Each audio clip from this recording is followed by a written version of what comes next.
Good evening, grave robbers, and welcome back to the television graveyard. We are your TV necromancers, Lara Prince and Noah Houlihan. We have come here tonight to examine the spirits of past television shows, to find out which ones could be resurrected, should be resurrected, and which one should just stay doomed.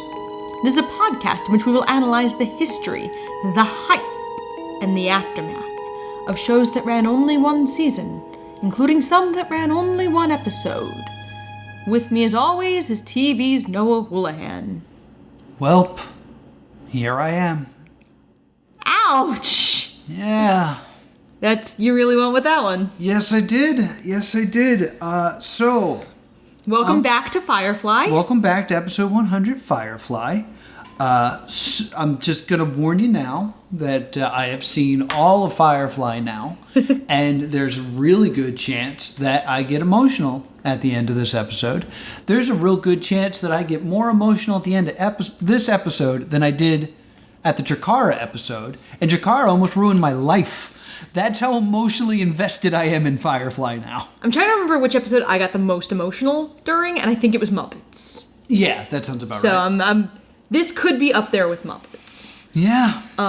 So something I want to go over before we start. Okay. Now that Noah has seen every episode, we're not going to go beat by beat through the episodes like we did last episode. Not hardcore beat by beat. There's still a lot of stuff I want to talk about. Right, but I do want to, if you want like a hardcore episode by episode analysis, check out our friends at Sudden But Inevitable. Yeah, they reached out to us. They're pretty awesome. So they're doing one episode to one episode. They're not plowing through half the episodes at a time like we are.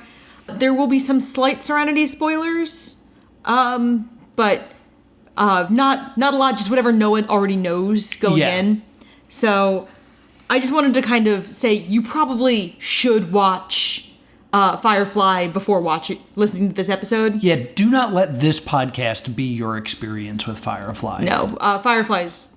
I feel like we can just cut off the stay tuned, stay doomed, because I think we know where we're going. It's pretty obvious. I think we know where we're going to stand here. So let's jump right into episode 8. Whoa! Before we do that, we gotta pour one out. Okay, what on earth do you have there? I don't know why you always insult my drink like it's always an abomination. It's usually an abomination. It's not an abomination this time. I made wife soup. So I wanted a hot beverage. So it's snowing. It's snowing, so I wanted something warm. So I made some wife soup. I wanted to get like some gummy worms or some like shoestring licorice to be noodles, but I didn't have a chance to do that. But this is some hot chocolate and some almond milk. I took a shot of peanut butter whiskey and threw that in there. I melted some white chocolate into it as well. And I put a little cinnamon stick in it. But I chose a mug that is larger than said cinnamon stick. So it has been completely consumed by the black. Ooh. Or the slightly off cream color. Yeah, so let's go ahead. Yeah, that's too many flavors. Yeah, I'm gonna pass, actually. I think you'll like a sip, but I don't think you would like this as a beverage.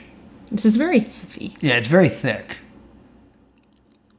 Oh, no, hate it. Hatred from Lara. Oh, I get so much white chocolate. There's a lot of white chocolate. And I hate white chocolate, so. Bleh. Wife soup. That wife hates. Wife hates wife soup. Mine is pretty cunning, don't you think? Oh, yeah. It is a tequila sunrise, but I picked this drink specifically. Usually I try to do a little more adaptation. Right. But I went for a straight up tequila sunrise because if you'll notice, the colors echo Jane's hat perfectly. That makes a lot of sense. So that I really wanted to do that for this one. I went a little nuts with the Kaylee drink last week, so I wanted to do something a little more standard this week. Yeah. Makes sense. Looks good. Try it. I know what tequila sunrise tastes like, but go ahead and have a little bit of it. Ooh. Woo, you made that strong. Yep, and just like Jane, it packs a punch. It does indeed. It's just like, you had to have that, the tribute to Vera in there. Yes. So this is Out of Gas. Yeah, we're starting with episode 8. If you haven't listened to part 1, I don't know what you're doing here. So listen to part 1 of episode 100 first, and then join us here as we jump into episode 8, Out of Gas. Yeah, so this one's a really interesting episode to start the second part of Stadium 100 my with. first note is mood whiplash. Yes. Because the cold open is Mal and Zoe buying Serenity, and then we cut to Mal dying on the floor. Well, you see Mal fall first. Yes. Because he's clearly been shot and he's not doing well. And then from the shot on the floor, the camera pans up to show Zoe and Mal buying the ship. Yes. And then they kind of walk out of frame, and then the camera cuts back down and you see like Mal bleeding out. Yes. This is a great short film. Like, if you just showed this as a short film, it tells you, there's still a lot of mystery of what happens, but it tells an entire story, which I loved. I love the opening to this. And so the main plot of this episode is that a key component of the engine has failed. The piece that Kaylee has been complaining about since the pilot. Yes, the capacitor. Is it the capacitor? I believe it's the capacitor. I thought it was the catalyzer. Maybe? I thought it was a capacitor. It's a catalyzer. I just double checked. I thought it was the flux capacitor, which we all know makes time travel impossible. So, the catalyzer has failed, despite Kaylee telling them they've needed a new one since the pilot. And the life support on the ship is failing. Yes. That's the main plot. And this is juxtaposed with kind of an origin story. Yes. For the crew. We obviously see how Book, Simon, and River came to be part of the group, but this is the origin for everyone else. Yes. And they do this great thing where it's kind of a continuous shot from the present to the past. That's their way to do these transitions. And it's great. There's like a thick color change whenever we're in the past. Because wherever they bought the ship from, it was like a bright, sunny planet. Right. And the ship is currently dark and cold and in space. Yeah. This also starts with like a very pastoral, sweet opening. Because it's Simon's birthday.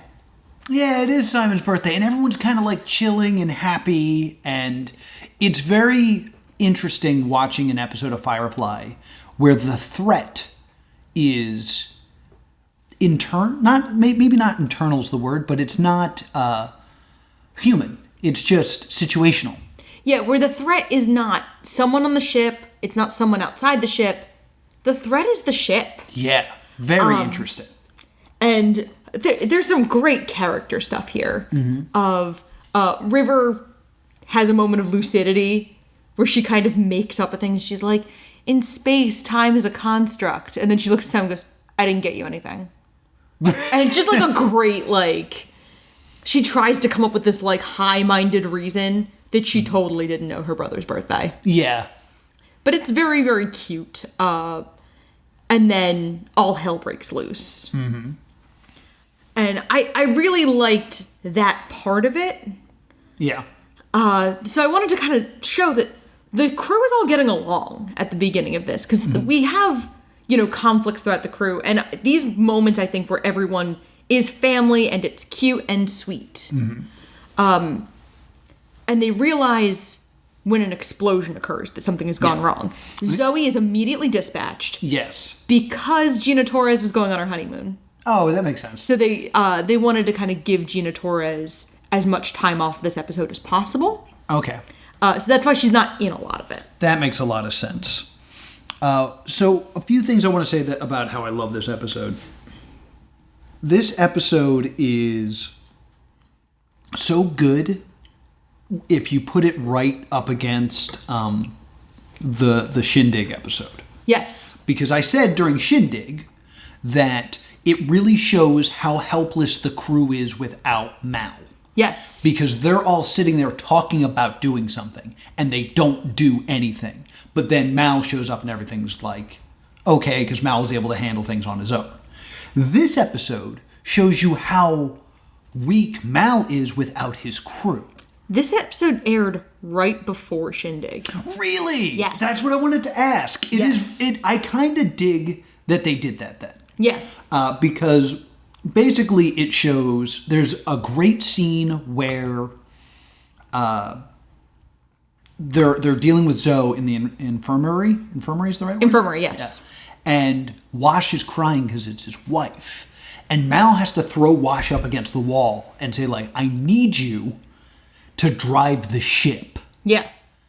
And this is a great moment because it's showing, like, wow, Mal's the captain and he doesn't know how to do anything. Nope. Because there's another scene later where he's talking to Kaylee, like, show me how you're going to fix this. And Kaylee's like, I can't. He's like, that's not a good enough answer. Make this work. Like, he doesn't know how to make it work. But he needs his crew to do that. Super cool juxtaposition here. It's also really, really great. They show the origin of how Wash comes to them. Yes. And, like, they interview Wash Wash has glowing recommendations, and they interview him for the job. Zoe and Mal walk away, and Zoe goes, I don't like him. What? Just something about him bothers me. What? What about him bothers you? I'm not sure. It's something. Well, your something comes up against a list of recommendations as long as my leg. Tanaka raves about this guy. Renshaw's been trying to get him on his crew for a month. And we need us a pilot. I understand, sir. He bothers me. Yes. It boggled my mind to see Zoe and Wash before they knew each other. Yeah. Instead, like, not even that they're just not married, but, like, this is before even courtship or anything like that. Because in my mind, they were always married. Yeah. So, like, to kind of see this moment, like, wow, there was a time on the ship where they weren't. Very interesting. I also have in all caps, Wash's mustache. yes. Dear God. Well, this is one of those tricks they have to do to show the passing of time. Yeah. They always have to, like, change the hair or change the facial hair, because you can't really change age very much on screen without casting another actor. Yeah.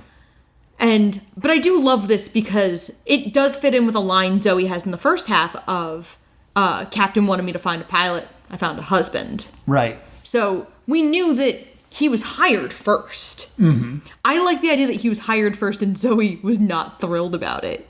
Yeah. Their love story is one I do wish we got more of in Firefly. It is a wonderful little love story. I also want to talk about they establish that Kaylee is not the original mechanic. Yes. What was that guy's name? Bester. Bester. I was like, I know it's a B. Bester, who's an idiot. And I hate this. That's totally fair. He goes to talk to Bester, and he's having sex with someone next to the engine. Yeah. And then it is revealed to be Kaylee. Yes. And Kaylee's like, I can fix this. Look, boom, fixed. And then basically they imply Bester gets fired here, and Kaylee joins the ship. I hate this whole idea that basically Kaylee would have went to bed with anyone to be near an engine. Yeah, like, it's not a great implication. Yeah, because Bester says, like... Engines get her hot. Engines get her hot. And I was like, ugh. Like, we've established Kaylee as kind of this ideal picture of innocence. Which is funny because her actress actually openly refers to Kaylee as being, quote, a bit of a floozy. Really? Yeah, but I think part of it is that we don't know anything about Bester and we don't like him. Mm-hmm. So it's a weird establishing moment for Kaylee. Yeah. Because I kind of thought, because you mentioned this when we were watching it, and I was like, what would have been a better establishing moment for her? And I had this vision of, like, Mal and Zoe trying to buy parts, and Kaylee kind of hearing an unscrupulous seller trying to upsell them on things they don't need, and her just popping out and going, you don't need that. Yeah, like, based on what I'm hearing, it's a Firefly, right? Like, something like that. It's this whole thing. Or even just, like, a Firefly. I've never seen one. Can I see it? Mm-hmm. And then, like, they let her see it, and she fixes it. And, like, it bothers me that when Mal offers Kaylee the job, Kaylee's response is, that sounds great. I just need to ask my folks. So that, like, level of innocence returns immediately, where she's still, like, somebody's little girl. Yeah, and the actress is very young. Like, because I looked up how old the actors were when this was filmed, because I was like, they're all still working and they all kind of still look like that. And Jewel State was like 20. So I was like, how old is Kaylee supposed to be / how old was Kaylee when they pulled her aboard? Like, she has to ask her parents, which implies she's like very young. Yeah, it's a thing that bums me out. I also have a note here, because they're running out of oxygen because life support's not working. I immediately went, why doesn't the spaceship have plants? I mean, I guess because there's not ways for them to photosynthesize. I mean, I guess if you could have air... I feel like that's a weird space thing. I think it'd be that, like, plot point has appeared in so much science fiction after Firefly. Like, that's what they do in The Martian. That's what they do in Mission to Mars and stuff. It's like, yeah, we brought plants so we didn't die. That I was just like, I can't believe they never thought, hey, let's get a bush. It'll make us food. But I guess it could be the issue of, like, food being scarce, that, like, seeds would be super expensive. Yeah, that and, like, on The Martian, doesn't he have access to, like, sunlight? Yes, because he's on a So planet. they don't really necessarily have access to sunlight for the plants. Yeah, I mean, you can get a lamp. Yeah, I guess. Yeah. Anywho, going from some of the present moments, we also do see a few more minutes of Inara and Simon having their friendship. And I really like their friendship because they're kind of on equal social stance. She is a companion. He came from money. He was the kind of man who could have afforded a companion. So, like, they kind of are on that wavelength that they understood each other. And I want to point out where he says, I don't want to die on this ship, and Inara says, I don't want to die at all. This was meant to be foreshadowing. This was not confirmed until 2008, but the next season was supposed to have a plot point that Inara is terminal. Really? Inara is suffering from a terminal illness. Okay. We're going to talk about that a little more when we get into Heart of Gold. Okay. But I wanted to show that foreshadowing because it's a great moment with Simon and Inara, and it also is one of the few really clear bits of foreshadowing we get. Yeah. We also get this great line from Simon of, "It was my birthday," and it's one of the few times we see Simon show a little selfishness. Yeah. Because he's an idiot a lot of the time. Yeah.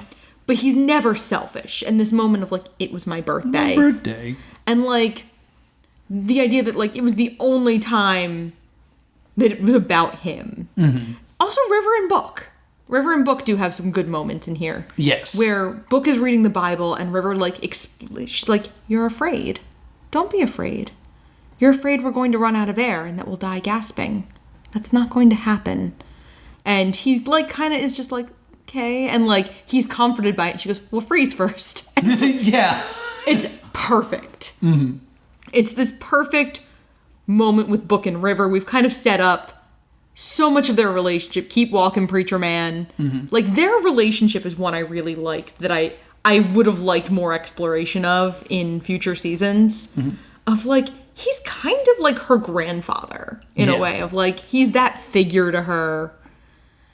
And we get a lot of Mal and Wash clashing in this episode. Yeah. Because Wash's first priority is he's trying to protect and help and be there for Zoe, who is desperately injured. And Mal is trying to get the good of the ship. Yes. I love the sequence where they're arguing about, like, what to do next. Yeah. And he's like, well, why don't you try to add power to the beacon that's out there? All that'll do is strengthen the beacon, then somebody could help us. Well, I guess you should do that. I guess I should. What, like, Mal knows that this is how he needs to talk to Wash right now to make stuff happen. It shows how good he is as a captain. This episode's so good. You want to know why Wash is so mad in this scene? Why? This was a late ad, and Alan Tudyk was pissed that he had to memorize all of the technobabble. Oh, okay. Because it's a lot of jargon in this scene. And science fiction jargon's always very difficult because half of it is like made up words. Yes. So So what ends up happening at the end of this, I think we could jump to that, is... the beacon reaches someone and someone wants to hijack the ship. I think it's very important that we mention that... The crew has to leave. The crew jumps in the two shuttles and takes off in different directions in the hope something happens. Yeah, and there's the recall button. Yeah. Wash rigs up a button that if the captain hits it, it'll call both shuttles back. Yes. There's a cute story with this button, which is I think why you wanted me to mention it. Okay. Of what Alan Tudyk, who played Wash, stole this button off set and gave it to Joss Whedon, saying like, if you hit this, it'll call us right back. I also, the way the shuttles are set up is like peak tragic. It's Wash, Zoe, Simon, and River, because Simon has to go with Zoe because she's injured. Book, Kaylee, Jane, and Nara. So like you're separating Book from Simon and River, who he's kind of developed a rapport with. You're separating Kaylee from Simon, and you're separating Inara from Simon. Yeah. So like you're kind of separating all of these people who've grown to really care about each other. That's a coffee maker. Yeah, it's always the coffee maker. That's now part of the show, is when will the coffee maker go off. So yeah, this is a great episode, and we find out that Mal like shoots himself with adrenaline. He does everything he can to defend his ship. He gets rid of the pirate that... Oh yeah, let's slow down a little bit. Okay. Because you're jumping ahead of a lot of stuff. We spend some time alone with Mal, where he's just kind of sitting there hoping that someone gets this beacon while he's like getting ready to die. And he suddenly gets a message from someone, and they don't trust each other. And he starts begging these people for, it's not a capacitor, what was it? A catheter? No, a catalyzer. A catalyzer. And the guy's like, catalyzer's not worth anything. He's like, you'd think that until you don't have one. Yeah. And it's like, all right, you don't have an ambush. And it's like, okay, you show me the piece before I open my door. And they show him the piece, and he opens the door. And they ambush him. And they ambush him, and Mal gets shot. But he manages to fight them off, despite having been shot. The other thing is we do get the origin with Inara in this part as well. Yes, we do need to talk about this, because this bugs me later. The Inara is leasing the shuttle, because there's two shuttles in Serenity, and she's leasing one of them so that she can companion.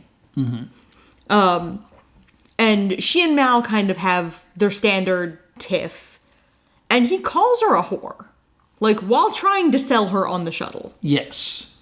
And she's like, you're going to sell this to me, and you're going to cut your price to 25%, like to a quarter of what you're asking for, because you want the clout of having a companion on your ship. Yeah. And that's the last time you ever call me a whore. I find that sentence to be very important for what comes up later, because to me, a lot of the stuff that comes up later doesn't make sense now, but... She also establishes that she was on the opposite side of the war they were. She supported unification. Oh yeah, that's right. So we get this, but we get this juxtaposed with Inara begging him not to go down with the ship. Yeah. She's trying to get them to come with her. And she says, Mal, you don't have to die alone. And he says, everyone dies alone. Yeah. And, like, everybody goes, and then Mal is crawling to the bridge. He gets the engine to work again with that piece. He's crawling to the bridge to try to hit that button. And he almost makes it. And he collapses. Passes out. And he wakes up in the infirmary. Lights on, air, Simon. Yeah. And Zoe's kind of in the corner, bandaged up, just being like, yeah, today sucks. Yeah, I woke up and told everyone to turn around. Because I wasn't going to just let you die on the ship, you idiot. Yeah, so we get... And then Inara's shuttle came back shortly after. You get the impression that, Wash and Zoe got back, saw everything was cool, and was like, Inara, come home. Yeah. So everybody, gets back and, it becomes the beginning again, essentially. I kind of took it that both ships turned around. Like, both ships disobeyed orders and were like, no, we have to go back. This is dumb. Well, Jane is really super suspicious about it. Because Jane's like, yeah, that's what we did too. Oh, right. Because we also see how they get Jane, which I like. And this is a really good one to do, not sequentially.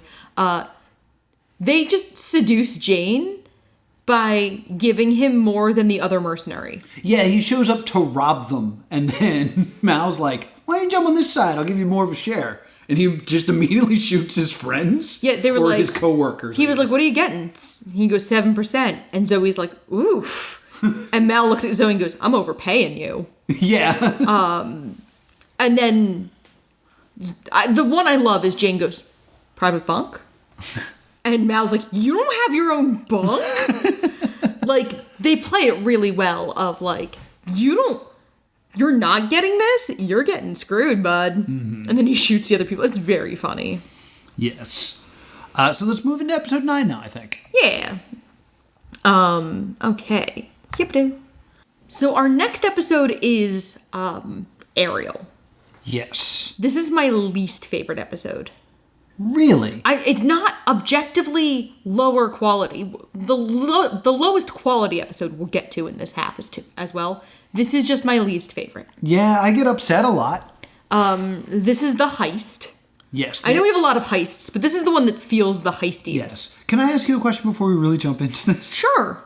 My first note for this episode is presented by Taco Bell. Do you have any idea why I wrote that? Oh, because we had turned it on and it said presented by Taco Bell and you were like, yes, a perfect TV show. Oh, okay. The Hulu feed we watched was presented by Taco Bell. And you love Taco Bell. I do.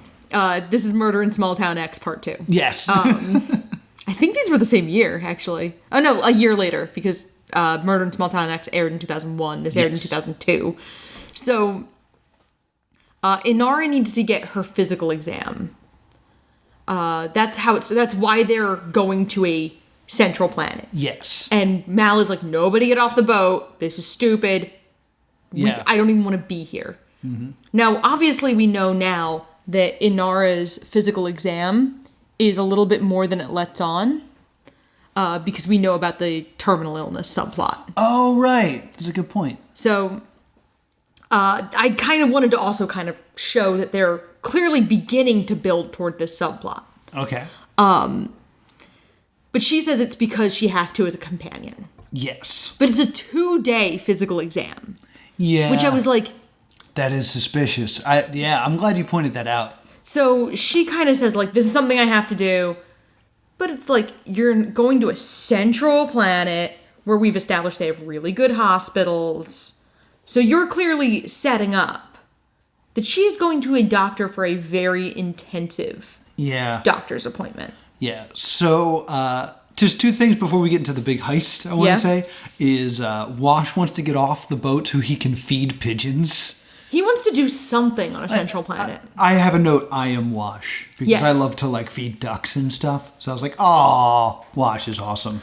Well, there's also a point where he's trying to get Zoe to come off the ship with him. Mm-hmm. And he's like, come on, Simon, sell Zoe on getting off the ship. And he's like, and Inara's like, there are beautiful museums and fine restaurants. And Wash goes, but there's also not boring stuff too, right? Yeah, such a good line. And Simon goes, well, you can swim in a bioluminescent lake. And I was like, oh, what a terrible Chekhov set piece. Because we didn't get to see the bioluminescent lake. Yeah. Which I'm like, that could have been a really fun scene. Yeah, we could have... A glow lake. Yeah, we could have had that... We could have reenacted Final Fantasy X. It's a shame. And then River stabs Jane. Oh yeah, River... I forgot. That's the catalyst for this episode. Yeah, River just like takes a butcher's knife and just slashes him across the chest. And she's like, he looks better in red. And everyone's like, ooh, River problem. And so Jane is super pissed. Yes.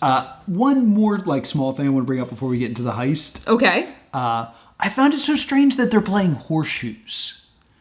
Because one thing that they've done is establish their own sports and games throughout this with tall card and not basketball that they play. Yep. So for them to be playing horseshoes, I was just like, oh, that's weird. Also, horseshoes, like, horses do show up way too much in this show. So I was just like, oh, I guess they would have horseshoes? Yeah, it's a Western. I just thought that was interesting. I will stop interrupting the heist now. Heist. In the heist. That was a me joke right there. Yeah. So they're on the central planet and they're trying to find work. Yes. But Mal is very reluctant to take any work. Mm-hmm. And Simon goes, you can stop looking. There's a client. And everyone's like, mm-hmm. And he's like, me. I am the client now. Yes.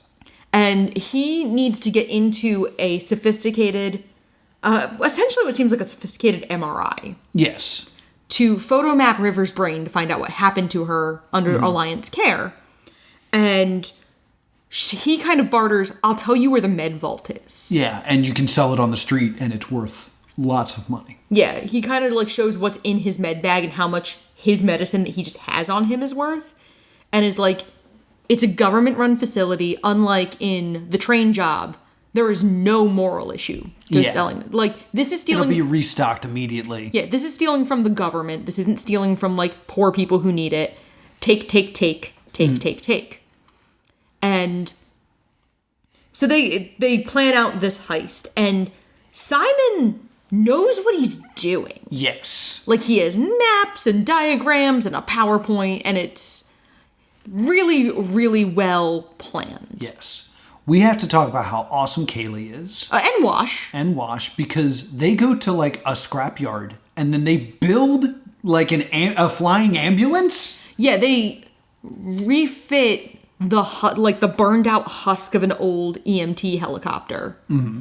And make a new one from scratch. Yeah, insane. In no time. And you're like, oh, they could probably have made an honest living doing that. So they are in the scrapyard, and there's this great moment where Wash picks up something, looks at it, and throws it. It's the catalyzer. It's the part that would have saved all of their lives in the previous episode. That's crazy.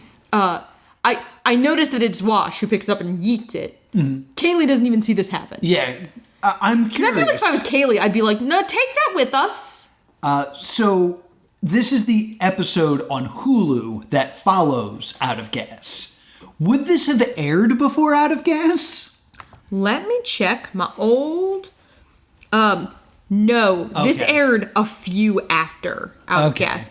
Shindig and Our Mrs. Reynolds aired between this and Out of Gas. Okay, I just thought that would have been interesting. So yeah, I love that happened. What a fun little Easter egg to include. And you don't have to make a new prop.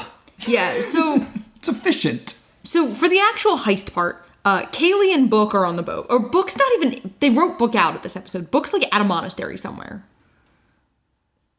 Yes, I'm sorry. So we don't have any Book in this episode. And Kaylee just gets back on the ship.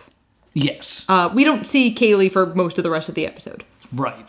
Wash spends most of this episode on the roof in the to-go cart, waiting to rendezvous with everybody. Right. The factions are Simon, River, and Jane, and Mal and Zoe. Yes. Mal and Zoe, they do the Romeo and Juliet trick of they drug Simon and River to appear dead. Yes. And they kind of drag them into the MRI room. Yes. And they come around. Well, they drag them to the morgue. Yes. But we need to talk about, like, the amazing part of the planning where when they're brought in, each of them have this, like, mumbo-jumbo medical jargon. This is funny. That they practice over and over again so that no one stops them. And Jane has a huge problem with it. Jane cannot pick up the medical jargon because they're supposed to be posing as EMTs. Yeah. And that they're bringing these two corpses in. So there's at least a solid 3-minute montage of them practicing this. And then they roll up and they're like, I got 2 bodies for the morgue. And the person goes, okay. And they all stare at each other for a moment. Well, and then just Jane tries to say his lines anyway. Jane's like, I practiced this. I'm saying it. And the person at the desk is like, essentially just goes, cool. Like, does not care. Like, so what a well-crafted joke. We spent so much time on it. Like, it's a great payoff. It made me so happy.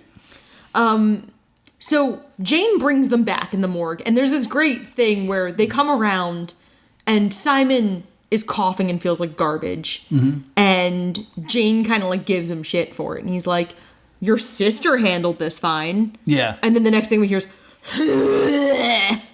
as River throws up on everything. Yes. So we get this moment where Simon is posing as a doctor, go fig. Yeah. And he's... Well, I just want to back up a smidge. Okay. Because there is this time before that they wake up where Jane is kind of sitting there. And I say out loud, because it's Jane alone now, Jane, be cool. Because my thought is he's going to try to steal some extra stuff because he's Jane. And he walks out and he goes up to like a the touch cortex, screen, yeah. And he hits police. I was like, what? And the feds are like, hey, I have your... come up on the screen. And Jane's like, I have your fugitives. I have Jane and then a sad face because I am so heartbroken that this happens. Yeah, Jane is planning to sell Simon and River out. Yeah. So Simon pretending to be a doctor who belongs here. Yes. River is his patient and Jane is like an orderly. Mm-hmm. And River shows this like precog situation and she goes, that man's going to die. And Simon's like, could you not? Yeah, these are the best doctors in the world. It'll be fine. And then she goes, they're killing that man.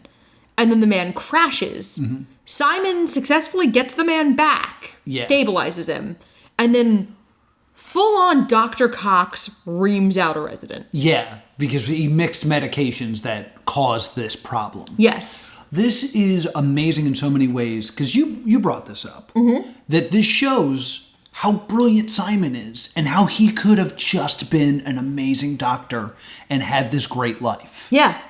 Like, that is very powerful.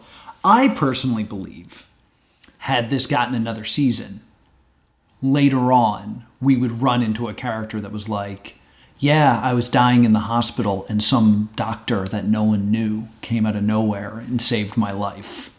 Like, that is such a Joss Whedon setup. And I named my hamster after him. And I named my hamster after it. Like, something like that was totally going to be down the pipeline. Especially because it's like, all we know about the patient is that he's like a 40-year-old dude. Mm-hmm. So that's a really easy person to bring back. So there's a great sequence in the supply room with Mal and Zoe just stealing everything. Mm-hmm. They take the body bags that they brought in Simon and River. Yeah. And they are just... filling them up. Nickelodeon Super Toy Run. Oh, yeah. There's a great moment where Mal pulls his sleeve up. Mm-hmm. And he has all the drugs that are worth something written on his arm. Yeah. Which is such a good, like, Mal thing. Mm-hmm. This is also where he keeps telling Zoe, just, smile. Just look at people and smile. And Zoe's like, people here don't smile. He's like, sure they do. And Mal smiles at someone, and the person immediately goes, wait, who are you? Yeah. Well, and then, like, this doctor's kind of on them, and they defib him to knock him out.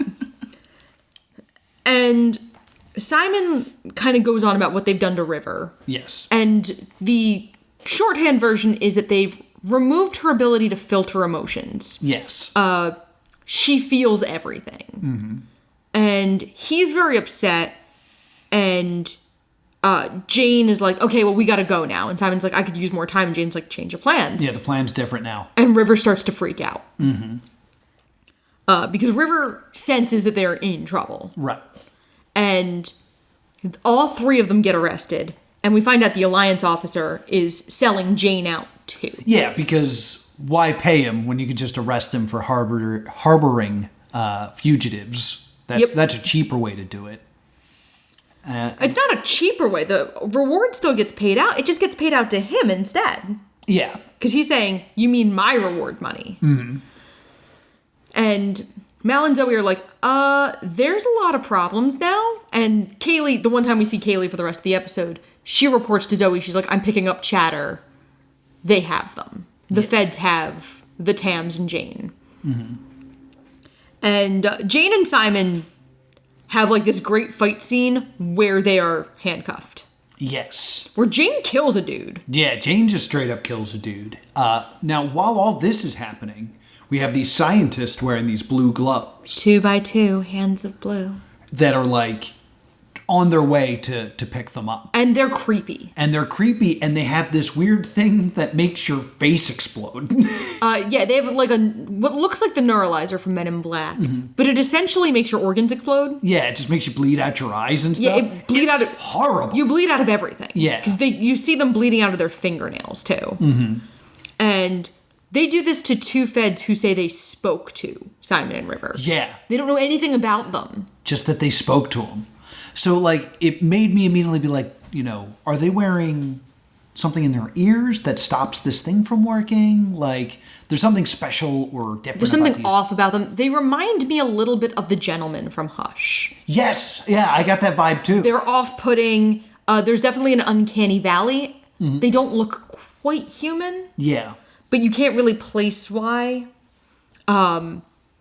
So, there's kind of like a bit of a chase where they're trying to evade the Hands of Blue. And River's kind of leading them because they're like, she knows because has powers. Yeah, and River leads them right to a locked door that Mal and Zoe are on the other side of, and they blast it open. And they narrowly escape. Inara shows up and is like, "Hi, everybody, I'm back." And it's just Kaylee being like, "Everyone's real late." Yeah, it's been a day. But this is a very successful heist. Well, there's also this very cute thing of Kaylee doesn't really know things are like bad. So Inara's like, "What's happened?" She goes, "Well, we killed Simon and River, and then the feds got them." And then like, yeah, just very Kaylee, very cheerful. And they get back, and Simon is lauding Jane. Yeah. "You were amazing. We never would have done this without you. Yeah. You're the, like," we finally get this moment where like Simon loves and respects Jane. Yeah, because I didn't realize that Simon and River never realized that Jane sold them out. Yes. And because I looked at you like, is Simon just being cool? But no, he's completely unaware. And there's like a moment where Jane's kind of like, yeah, I'm real good. I did a great thing. And then Mal fucking hits him with a wrench. And I screamed, "Yes! Fuck you." I was so glad this happened. And then we get this, like, really tense scene between Mal and Jane, where Jane's in the hold airlock. Yeah, he's in the airlock. And they're airlock. talking via walkie-talkie. Yes, and Mal is opening the door. Not all the way, just a little crack, so that when they get into outer space, he'll be sucked out. Yeah. Horribly. And Mal's like, You called the feds. What? I got pinched! Which is what happens when you call the feds. No, I would never do that, my hand to God! May he strike me down as I'm standing here! Well, you won't be standing there long. The minute we break out, you'll be a lot thinner once you get sucked out that hole. Oh, come on now! Leaving Atmo in 2 minutes. That ain't no way for a Secure man to airlock door die! at once. You want to kill me? Shoot me! Just let me in! You know, I hear tell they used to keel haul traders back in the day. I don't have a keel to haul you on, so. Oh, okay. I'm sorry, all right? Sorry for what, Jane? I thought you'd never do such a thing. Money was too good. I got stupid. I'm sorry, okay? Be reasonable. What are you taking it so personal for? It ain't like I ratted you out to the feds. Oh, but you did. You turn on any of my crew, you turn on me. And, like, logistically, that could have gotten Wash, Zoe, and Mal killed easily. oh yeah. Because, like, now you know there's something going down. If a security crackdown happens, they're going to look much closer at anyone who can't immediately be recognized. So, like, he could have gotten all of them killed. And Jane's main defense is, like, I got stupid, the money was too good. And Mal only allows Jane back on board when Jane begs Mal to lie about what happened. Yeah, he says like, What are you gonna tell the others? About what? About why I'm dead? I hadn't thought about it. Make something up. Don't tell them what I did. So there's kind of this moment of like, I know I screwed up, but please don't tell these people how horrible I am, which is so fascinating. And the episode ends with Simon coming to River to visit, and she looks at him very sadly and goes, "Is it time to go to sleep again?" Mm-hmm. And the episode ends on him going, "No, May, it's time to wake up." Yes. So it kind of ends on this note of hope that now Simon knows what's happened to River, and maybe, just maybe, he can save his sister. Yeah. It dawns on me here, based on that line, that in the opening, the opening theme song to this, you see River in like the frozen box that they open up and find her in, which no one would have seen when this aired live because they show the pilot last. Well, when you watch the opening sequence, all of Mal and Zoe's B-roll is from the pilot. That opening scene, that essentially. War, yeah. So that's that episode. It's my least favorite. It's just... I'm surprised. I thought this was fantastic. It's well done. It's just my least favorite. Yeah. The next one is fantastic. Yes. The next one is... you kind of hit this point where you're like, come on, we need a Wash episode. Well, I got to talk about the beginning before we even get to Wash, because there's a few like really good things that happen. Okay. One, it is subtly mentioned, they're all eating apples. Yes. And it is subtly mentioned that like, yeah, Jane bought all these apples for us. It's like, oh, that's Jane's apology. Yeah, Jane's being uncharacteristically generous with his share. Because they're all kind of loaded right now. Yeah. They're flush with cash because they've been selling off the drugs. Mm-hmm. And there's this really good, cute Kaylee and River moment where River steals Kaylee's apple. Yeah. And that's where we find out about the crate of apples. Because Zoe's like, there's other apples. Yeah. And Kaylee's like, but that's mine. It's my apple. And Kaylee eventually gets the drop on River. Which you can only assume is River allows Kaylee to get the drop on her. Yeah. And Kaylee brags, no power in the verse can stop me. Yes. And chomps down the apple. And everyone... It's kind of like the beginning of Out of Gas. Yes. Where it's this life on the ship, slice of life. Everyone's happy for right now. I want to briefly also talk about the war story that gets told. Yes. Because Kaylee says... Zoe, how come you always cut your apples? Yeah. Which, first off, I don't think that's weird. I don't think it's weird that someone cuts up their apples. So I thought it was just a weird question. And Zoe tells a tale of how, during the war with the Alliance, there was a moment where they were out of ammo, and they had no orders, so they were just kind of sitting there and talking to the other side. Yeah.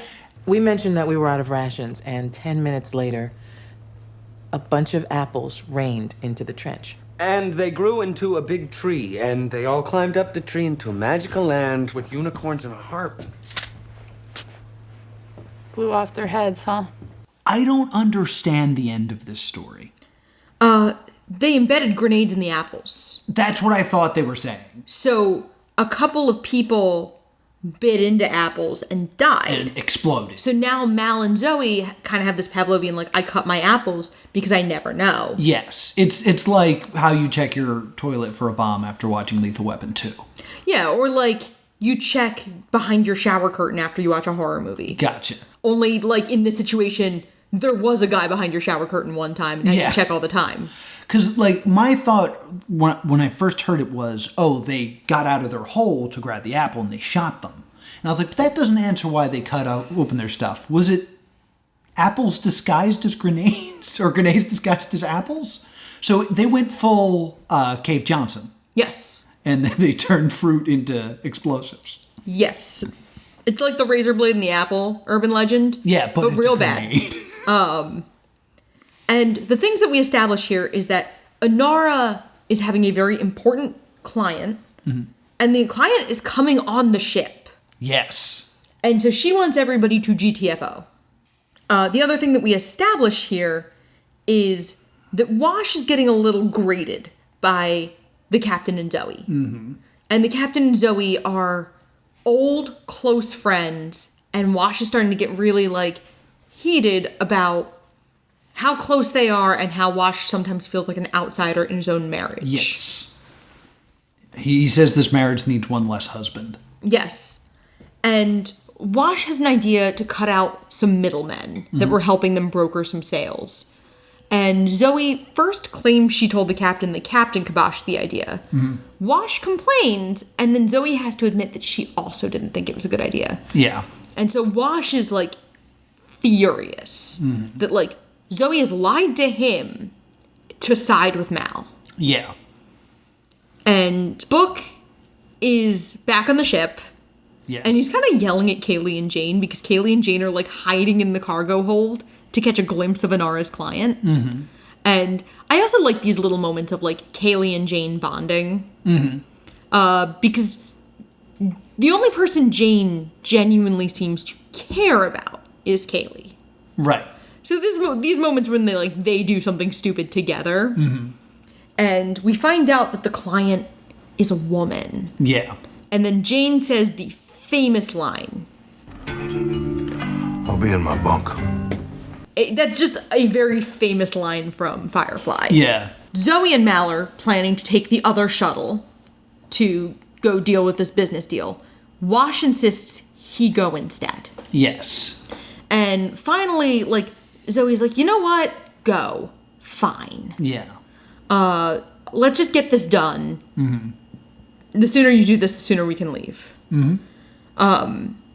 Inara and the counselor have a scene because Fox. Yeah. Like, ooh, women. Yeah. It's early 2000s Fox. I feel like we get this scene. One, Inara has had very little to do the last few episodes. So I feel like we needed to, like... They always kind of need to figure out a side plot for Inara. Because she's... Unless it's the whole ship, there's not a lot to do with Inara when it's a crime episode. And there's really not much else to do with her in this episode. Right. Wash and Mal are kidnapped by Niska. Yes, Niska returns. My favorite character from episode 2 that I was like, they spent too much time on him for him to be a throwaway character. He's not. He's back, and he's eviler than ever. And he is super mad that Mal didn't go through with the train job. Even though Mal repaid him, even though Mal, like, tried to settle it. Yeah. He thinks his reputation has taken a hit and that Mal's made a fool of him. So he takes Mal and Wash and begins to torture them. Yes. He's going to kill them over days. They kind of have this moment of, they should be back by now. So Zoe and Book go to check it out. And this is, again, one of these great moments with Book, where we realize that Book knows more than he ought to. Yes. Because Book kind of, like, Sherlock scanned and was like, so I know a lot about crimes. And Zoe's like, huh? Yeah. But Zoe's like, oh, it was totally Niska. Yeah. And Book's like, well, that sucks. We gotta talk about this torture scene. Yes. That's actually the next part. Okay. So Wash and Mal are basically tied up Yeah. to these, like, standing stretchers, and they're being electrocuted. Repeatedly. But they're having an argument about Zoe. Yes. And it basically, like, it's this brutally, like, vicious argument that's interrupted by these electric shocks. And Mal basically says, I'm fine, I'm going to sleep with her just to show you that there's nothing between us. I'm just going to sleep with her so we get this out of the way. And at this one moment, Wash starts to pass out. And Mal's like, no, listen to me. I'm going to bang your wife. Listen to me. And it's like, oh, this is to keep their mind off the torture. Is Yes. why they're having this argument. There's also Great scene. This great moment of Wash is just furious. He's like, has she ever disobeyed an order from you? And he says, yes, I told her not to marry you. Yes. Now, I wanted to ask you, do you think this is Mal adding to the argument, or do you think this is true? I kind of think that Mal genuinely would not have wanted Zoe to get married. I agree. Because Mal is so against shipboard romances. Yeah, but he's not because he's so supportive of Kaylee and Simon. almost kind of feel like he doesn't consider that the same thing. Because one day he thinks Simon's gonna get off the ship. All right, I guess that makes sense. Like, Simon is his crew, but Simon's also, like, not his crew. Yeah. Plus, I think there's this difference of, like, he wants his daughter to marry a doctor. Yeah, like, okay. All right. I can get behind that. Like, this idea of, like, he wants to marry Kaylee off well. So, the plan is they are going to try to buy their men back. So he's going to just go in there and try to make a trade for 5 times of what was originally offered for the train. All of their remaining money from yes, and the drug heist. They also show Jane throwing in extra. Yeah. So again, it's this kind of like quiet apology. He's atoning for sins the rest of the crew doesn't know he's committed. Yeah. So love that just little note. And immediately I was like, oh, Niska's only going to give him 1. So I'm sitting there like, Zoe's going to walk in. Niska's going to say you can get 1. And then we're going to cut to commercial. Some of that happens. Zoe walks in, offers him the money. Niska's like, only enough for 1. And Zoe immediately just goes, him, give me Wash. And they cut Wash down and throw him at her. Yeah. And then it cuts to commercial. I was like, oh, okay. Well, and then she goes, and then Niska goes, you know what? You've overpaid. Yeah. You've earned some of Mal back. Yeah. And he cuts off Mal's ear. Yeah. Mick Foley's him. And they bring Mal's ear back and... Put this on ice. She goes, put this on ice. And then they're like, what is it? And everyone unwraps it. And then Kaylee's like, I want to throw up. And we get this moment where they're like, okay, well, that was the easy way. Now we're going to have to break on the space station and steal him back. Yeah, now it's we got to fight. We got to go to war. Mal dies. Yeah, and they have to resurrect him so he can be tortured more. Yeah. And Mal, not to be denied, like, almost reminded me of Deadpool at this point. Niska says, you died, Mal. And Mal goes, seems like the thing to do. Like, damn, that's quick. As a comic, it's so impressive. So, they Wash decided to... Can I tell an off-topic story real quick? I'm friends with the legendary Wid.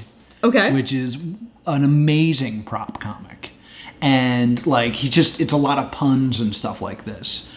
And he was getting heckled at a show. And you don't heckle the legendary Wid. He will beat you.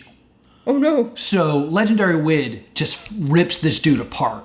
Like, rapid-fire, quick jokes, just making this guy look like a fool. And the heckler pulled a gun on him during a show.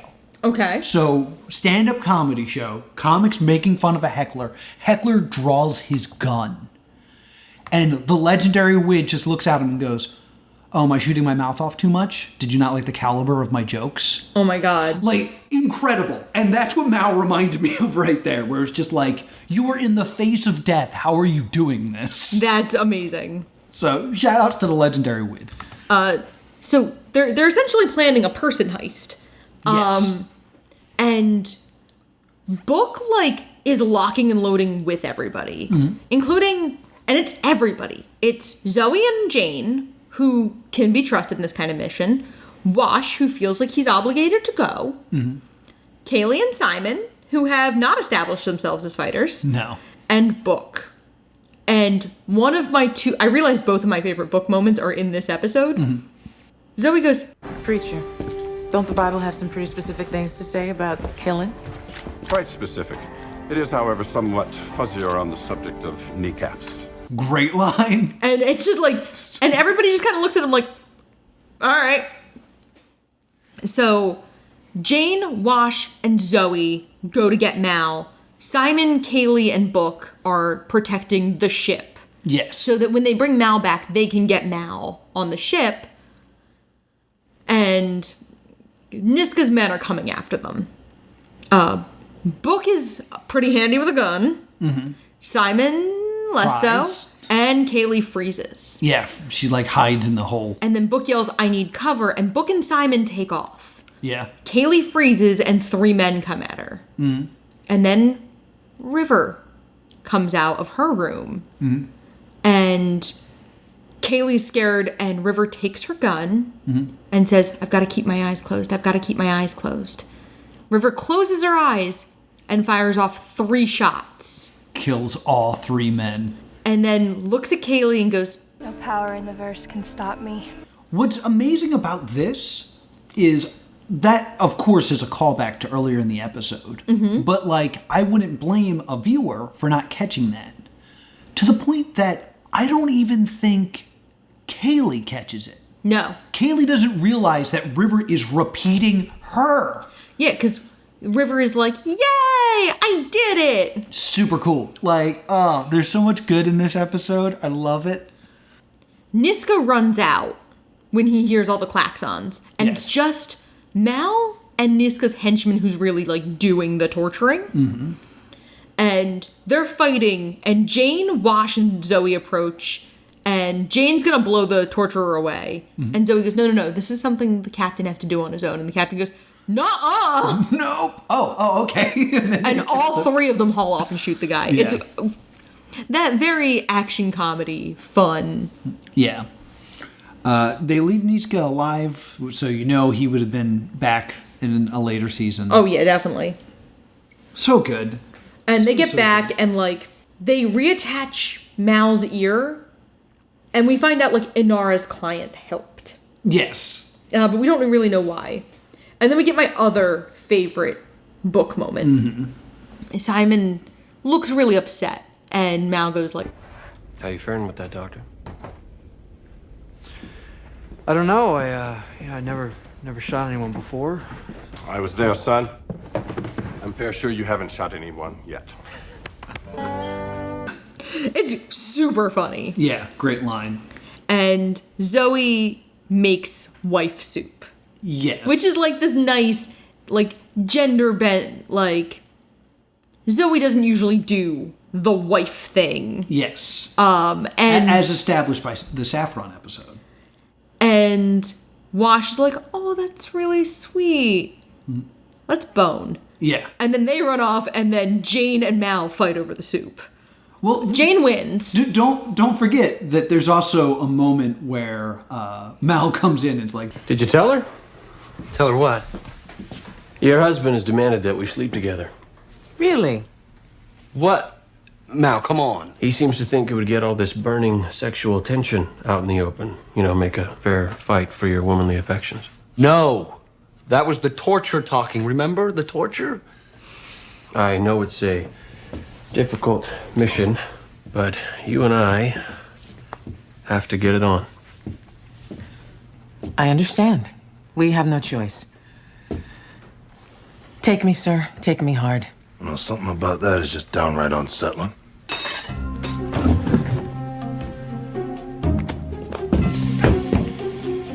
We'll be in our bunk.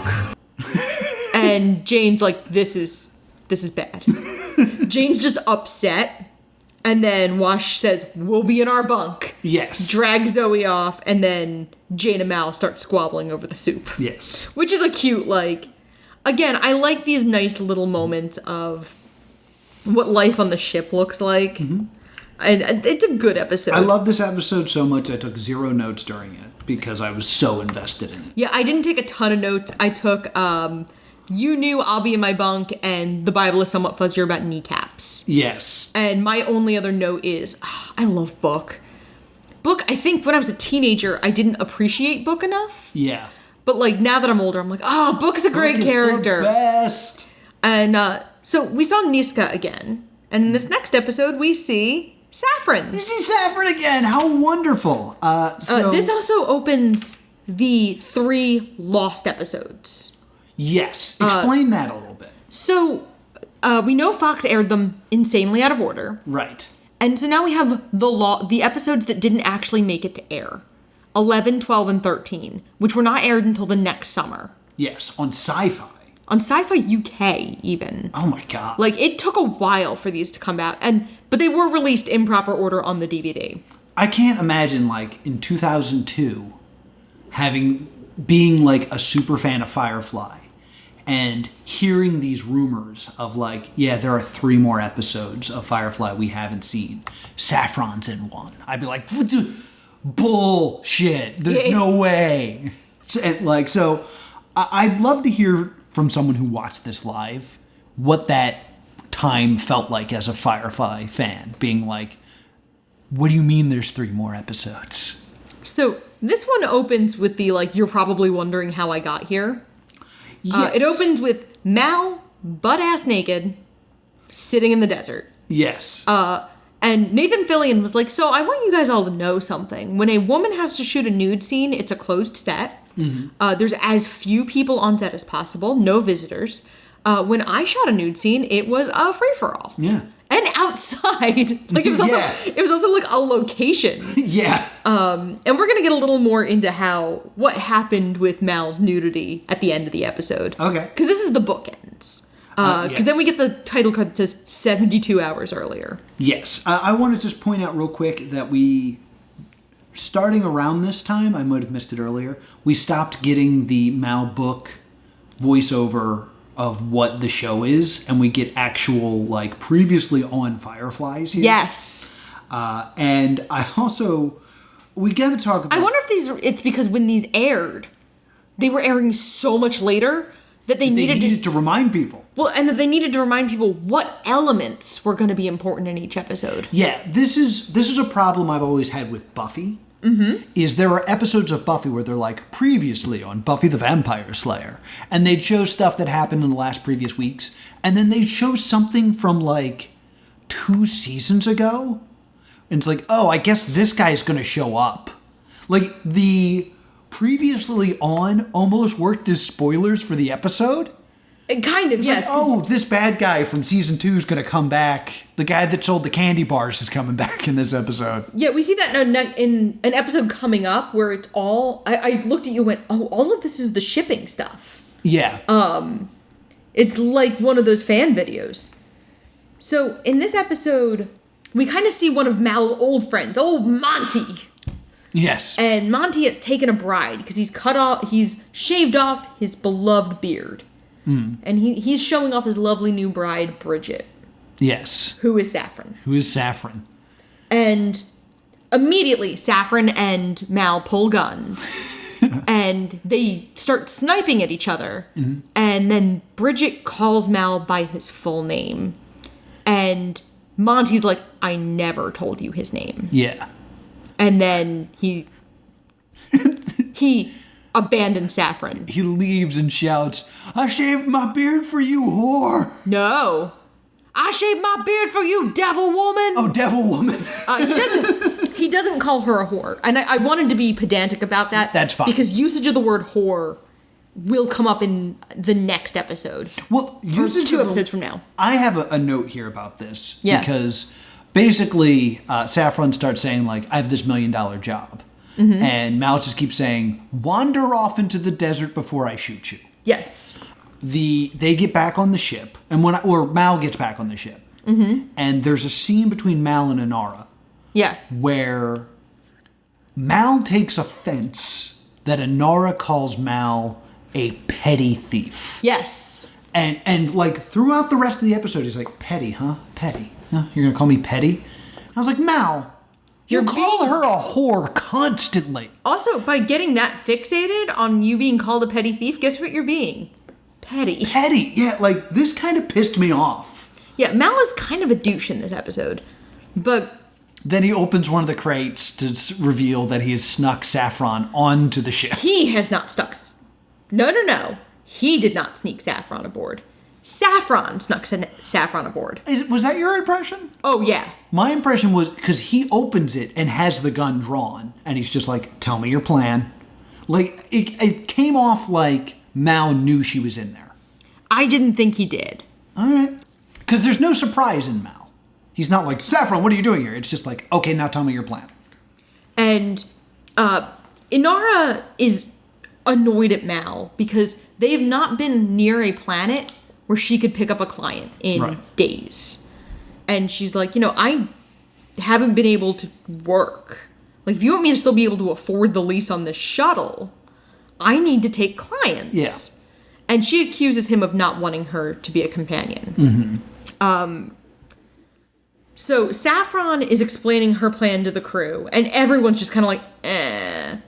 They're going to steal a priceless antique laser pistol. Yes. Called the Lassiter. The Lassiter. Why is it called the Lassiter, Noah? I don't know. It's called the Lassiter because Joss Whedon's first film screenwriting credit is Toy Story. Oh. Directed by John Lasseter. Oh, okay. So it's kind of this, like, nod to a mentor. Interesting. Yeah, it's I kind of like this idea that, like, it's the future, so there are lasers, but not a lot. Well, this was, like, the first laser gun. So it's this, like, very... Not only is this rarer tech, it's the oldest rarer tech. It's antique, futuristic tech. Yeah, like, it's the equivalent of, like, a rare video game system. Yeah. It reminds me of Demolition Man. Because in Demolition Man, I forget his name, but Wesley Snipes' character goes to the Museum of Violence to get guns. Yes. And then there's a moment like, here he goes, wait a minute, this is the future. All the phaser guns. And then he finds a laser gun. Yes. So Saffron has inside knowledge of the house where this Lassiter is being kept. And all of her information is good, and the heist is going so far so good. The plan is they're going to dump the laser pistol in the garbage, where a drone will carry it away. But Kaylee and Wash are going to reprogram the drone to drop it at a different place where they will come get it. Yes, it's a good plan. And Mal and Saffron get caught. Yes. By the gentleman of the house, Durin. And Durin looks at Bridget Saffron in shock and calls her Yolanda. Yes. She is his wife. Yes. As well. And he had never stopped looking for her. And she's been missing for 6 years. And she thought he had run off with a security worker.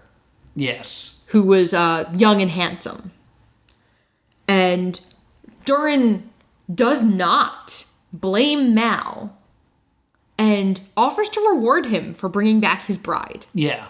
And Mal's like, no money necessary. He's very uncomfortable and wants to GTFO. Yeah. And there's kind of this weird scene where, like, Saffron is obviously very uncomfortable and feels really weird about the situation. And Mal is like, is this your real husband? Yeah. Like, is this who you actually want to be with? And Durin comes back in right as Saffron has pulled a gun on Mal, kind of blowing a hole in her innocent lamb story. And she was like, no, this isn't what it looks like. And Mal's like, we were totally trying to steal your gun. Yeah. And Durin's like, yeah, I know. And Saffron and Durin fight, and Mal just drops the gun in the trash. Yeah. He's like, well, I remember my part of the plan. And Saffron's like, if you were smart, you would have called the feds when you saw me. And Durin holds up his ring, which had a panic button on it. He's like, yeah, I totally did. He's like, you didn't come back for me. And then Saffron and Durin, like, have a fight. She knocks him out. And Saffron and Mal escape. Yes. Meanwhile, Wash and Kaylee realize that Serenity's been sabotaged. They can't get to where they need to get. And Kaylee's, like, fixing it. So Saffron has now sabotaged Serenity again. Yes. And Mal and Saffron have, like, another spat. Where Mal kind of goes like, this was your real husband. You loved him. For 6 years, you knew that gun was there and you never took it. You didn't want him to think so badly of you. Yeah, until you needed it. And so he kind of, like, comes down on her until she cries. Yeah. And he kind of, like, feels bad about it. And she pulls his gun on her. She pulls his gun on him. Yeah. Because, again, she has been playing Mal for a sap. Yes. I love this in her character. I love that she thinks ahead enough to be like, okay, if this happens, I'm going to play Wounded Gazelle Mal is stupid enough to fall for it still, Mm-hmm. and then I'll get the drop on him. What she doesn't really plan on is that the crew of Serenity knew she was going to do that. Yeah. Inara beats her to the drop part. Mm-hmm. And Inara gets the gun. Well, and then Inara locks her in a dumpster. No, you can't do this! You're not gonna die, you big baby. The authorities will be here in a few hours to dig you out. You can't do this! I have a condition! Because Inara still has that little spat of jealousy. Yeah. That, like, she's really good at this. It's not she's really good at this. It's she was with Mal. Yeah, she was technically married to Mal. So, they kind of just have this moment of like, okay, well, we got the gun, hooray. Yeah. Let's bounce. Jane was injured during the heist. Yeah, during the reprogramming portion.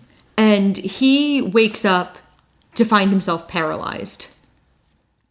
And he freaks out because he's paralyzed. And then the next thing is Simon going, how much did they offer you? Mm-hmm. Simon now knows, because River kind of figured it out, that Jane tried to sell him and River out. Mm-hmm.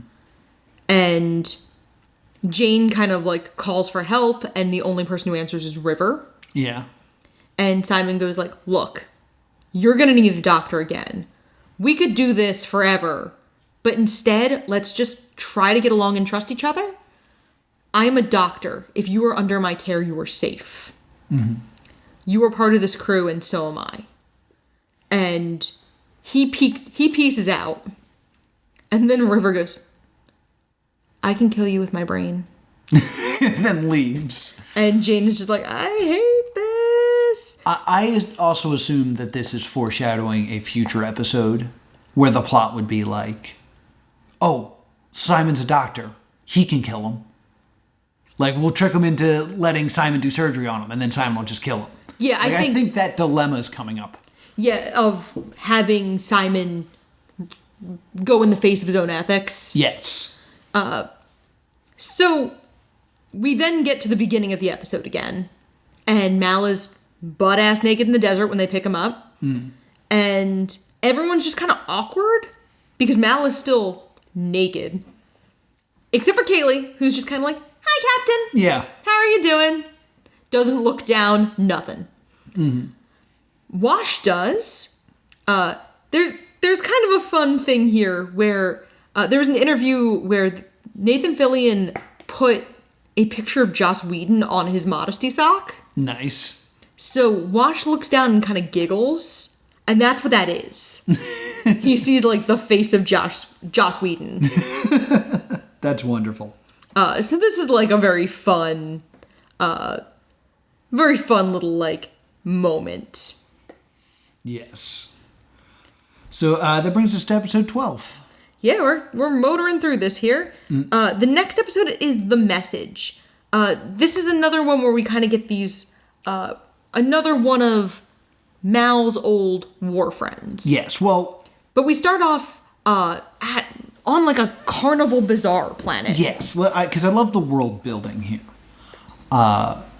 Basically, it's someone doing a tourist trap. Like, yeah, check out this insane thing. You'll never see the world again. And Simon walks in and goes, so that is a cow fetus? Yeah, it's like the world's largest ball of twine. Yeah. But Kaylee points out, like, we have this room to ourselves for 5 whole minutes. Hey.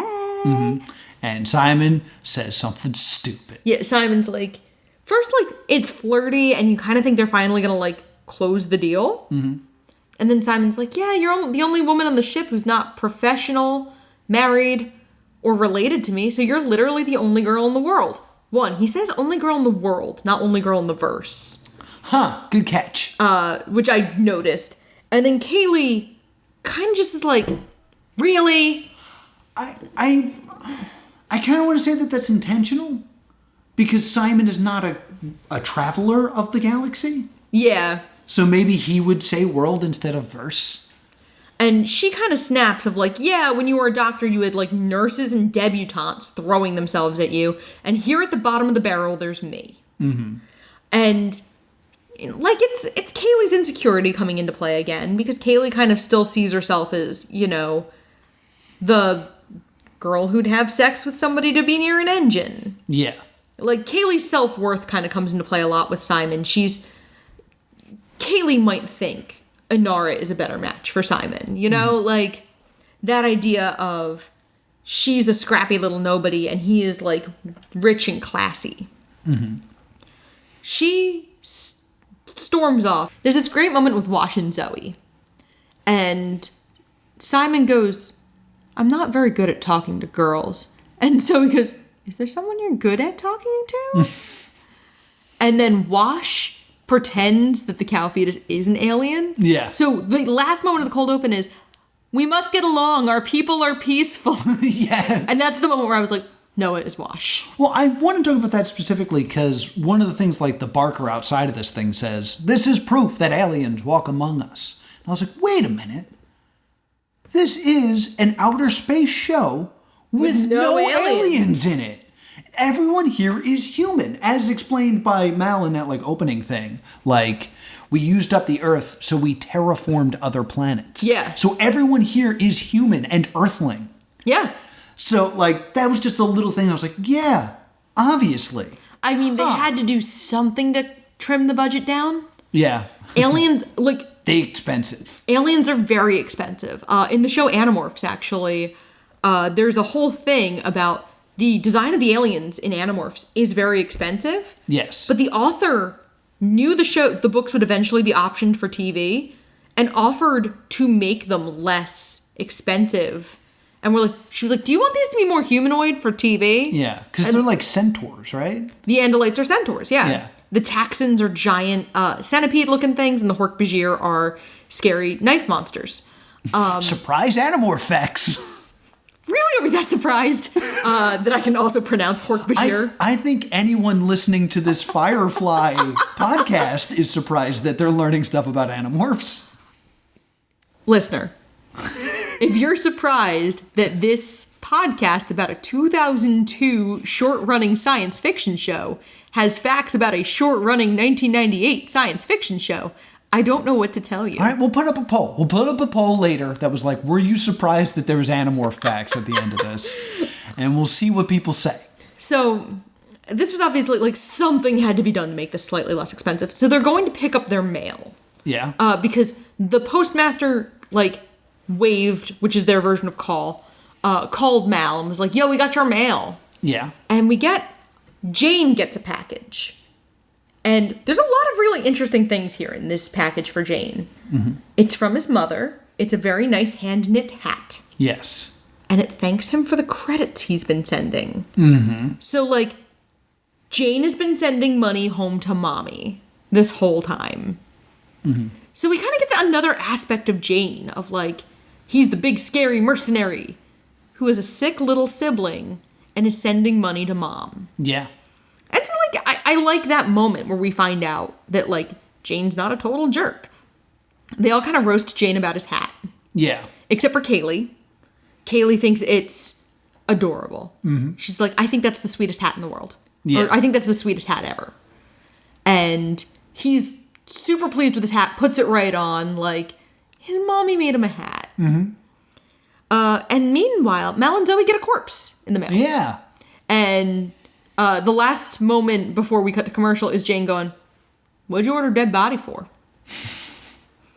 Great. Yes. We find out this dead body belongs to Private Tracy, who is like a young protege of Mal and Zoe. Yes, and we get a flashback of them all together in the war. Yes.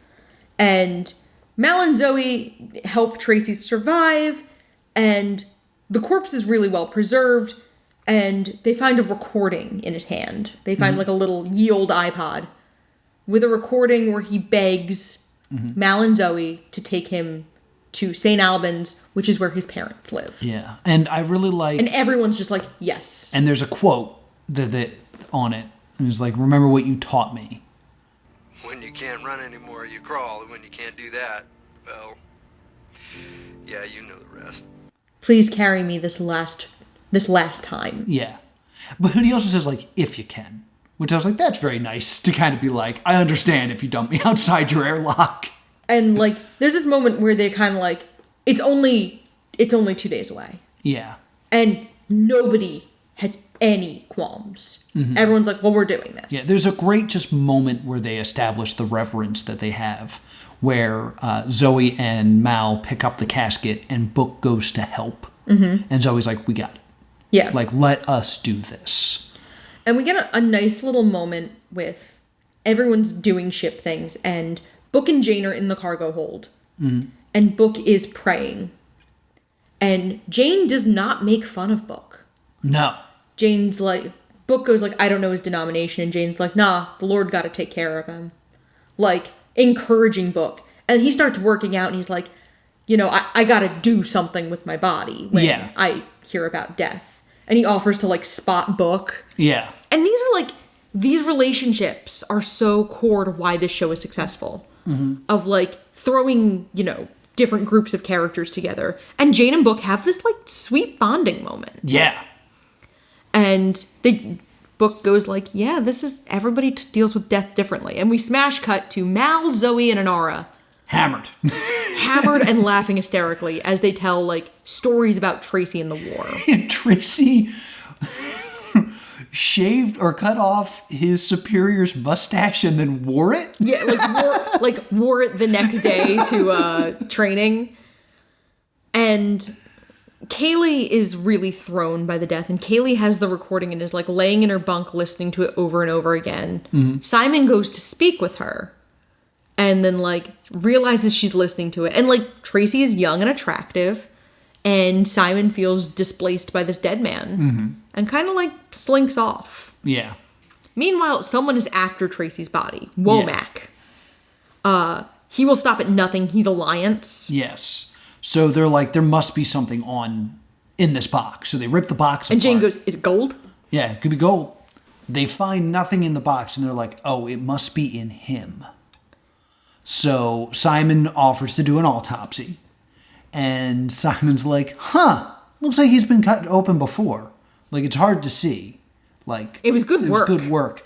And my brain immediately goes, well, that means that it would have to heal, which means it would have happened when he was alive. Yeah. And then as soon as he digs the scalpel into his chest, he wakes up. Jumps up, and, like, flings himself at Simon. Yeah. Who screams, because yo would. And they kind of have this, like, struggle until Tracy, like, comes to. And it's, like, the Romeo and Juliet drug again. Yeah. And Tracy is smuggling organs. In his own body. Because they need to be incubated in a living body. They can't just be, like, transferred on ice. His own organs are back on Ariel. Yes. But he found a new buyer? So he was double-crossing his original buyer. Yes. What was he going to do? I don't know. How is he going to get his old organs back? I don't know. It's all very confusing. He says that he's been scooped. Yes. He was scooped and put more organs in, which reminded me of Five Nights at Freddy's. Five Nights at Freddy's sister location. So I just wanted to bring that up. And so they kind of have this, like, what are we going to do? And they get to St. Albans because Tracy still wants to go there. That's still where his family lives. The new buyer was going to give him enough for him to get his family off of what essentially looks like Hoth. Yeah, it's very Hoth-ish. It's very Hoth-ish. Hothy. Hothy is much easier to say than Hoth-ish. And Wash does this cool, like, in a canyon thing with Firefly. And the other craft just goes over the canyon. Yeah, I almost wish that we had cut inside the other ship to just be like, what's their plan? And so they kind of have this moment of, like, they're cornered by this Alliance guy. And Tracy and Kaylee kind of have some bonding and they start to flirt. Like, we finally get, like, this... Simon has brought out all of Kaylee's insecurities, and despite the fact that we're, 12 episodes in and they like each other, he hasn't really been able to, like, close the deal. Right. And so Kaylee's starting to connect with somebody else. And they have this, like, this kind of cute little moment, and Tracy takes a shine to Kaylee. Yeah. And Book is like, okay, so we're cornered. We should let the feds board. And Book is in the middle of explaining what this plan's going to be, and Tracy overhears and panics. Yeah. And they call the feds, and they're like, you can come aboard.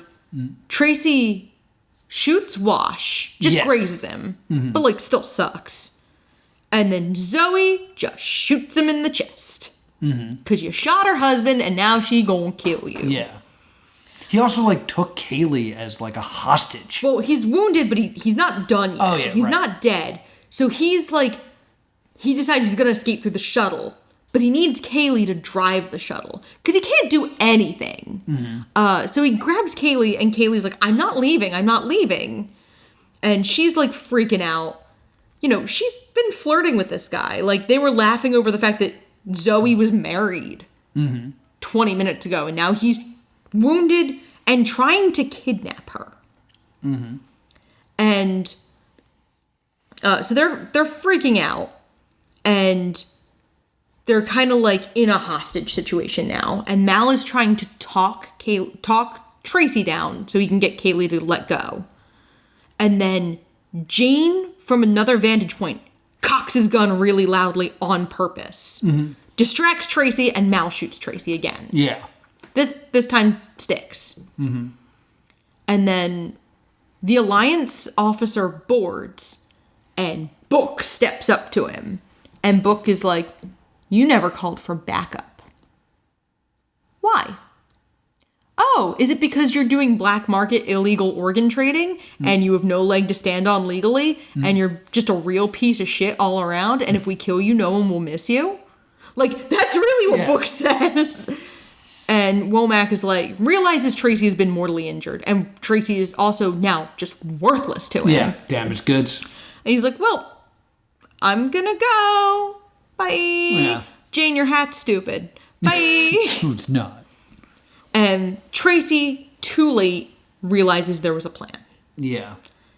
But he begs Kaylee for forgiveness. Begs Mal and Zoe for forgiveness. This kid's performance here is incredible. It's so sad. He's like, You'll do it. You'll get me home. Yeah. You know the old saying.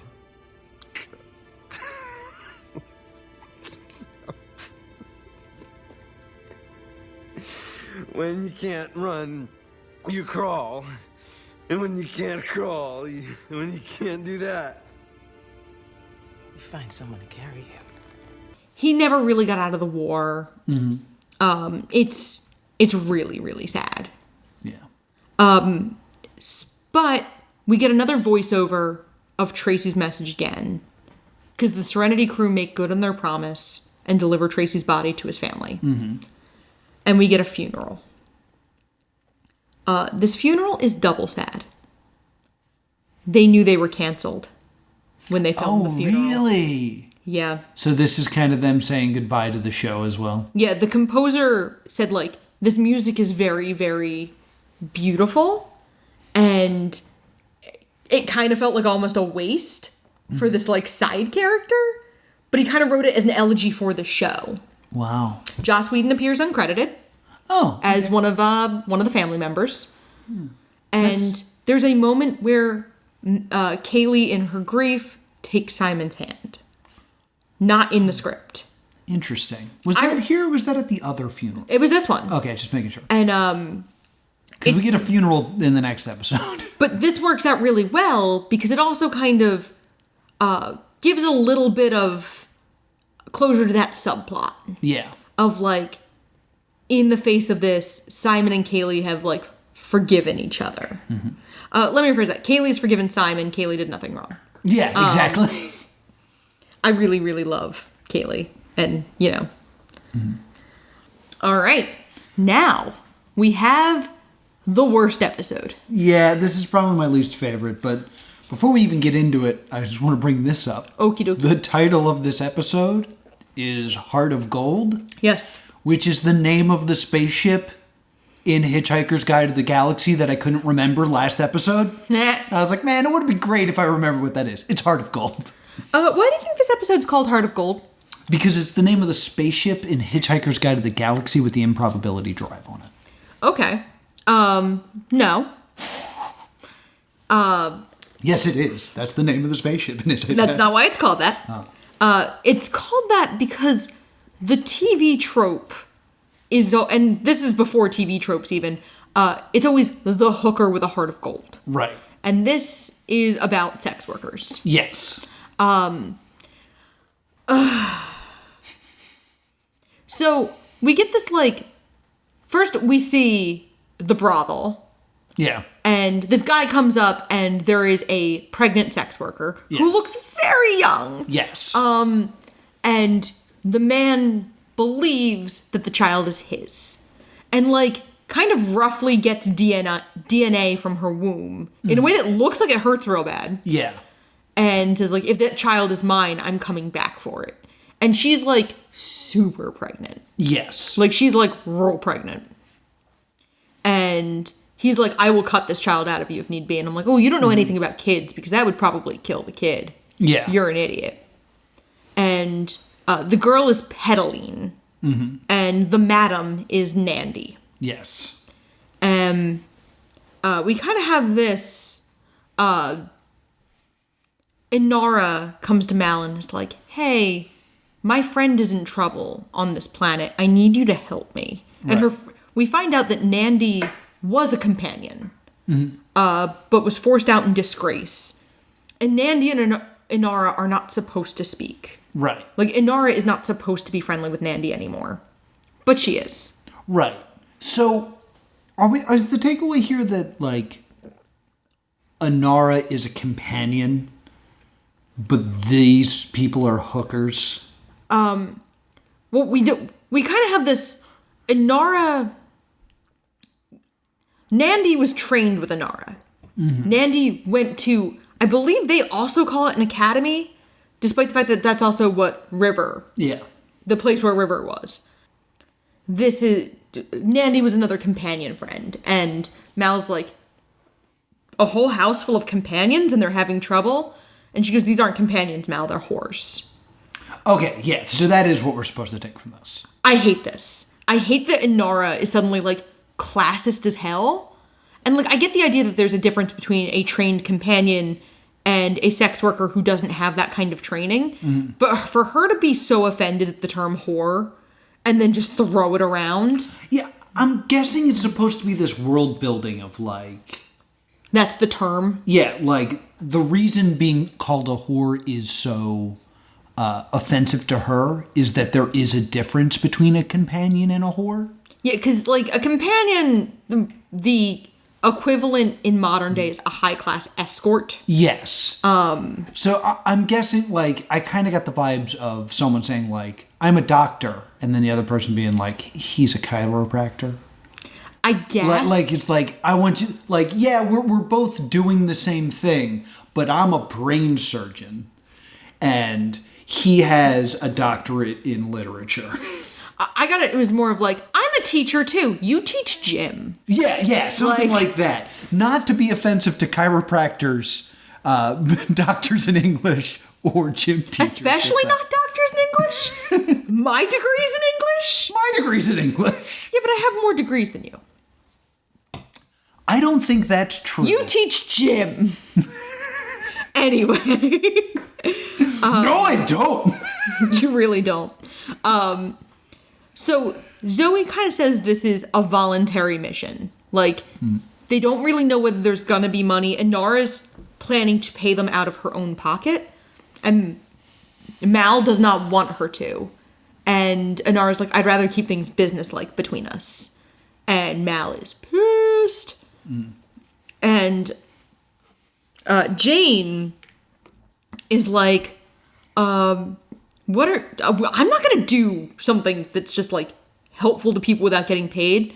And then Mal goes, they're whores. And Jane's like, oh, I'm in. Yeah, let's go. And we see them arrive at the ranch, ranch brothel. And the crew is like, comes up, and Jane is not dressed like we've seen Jane for the rest of the series.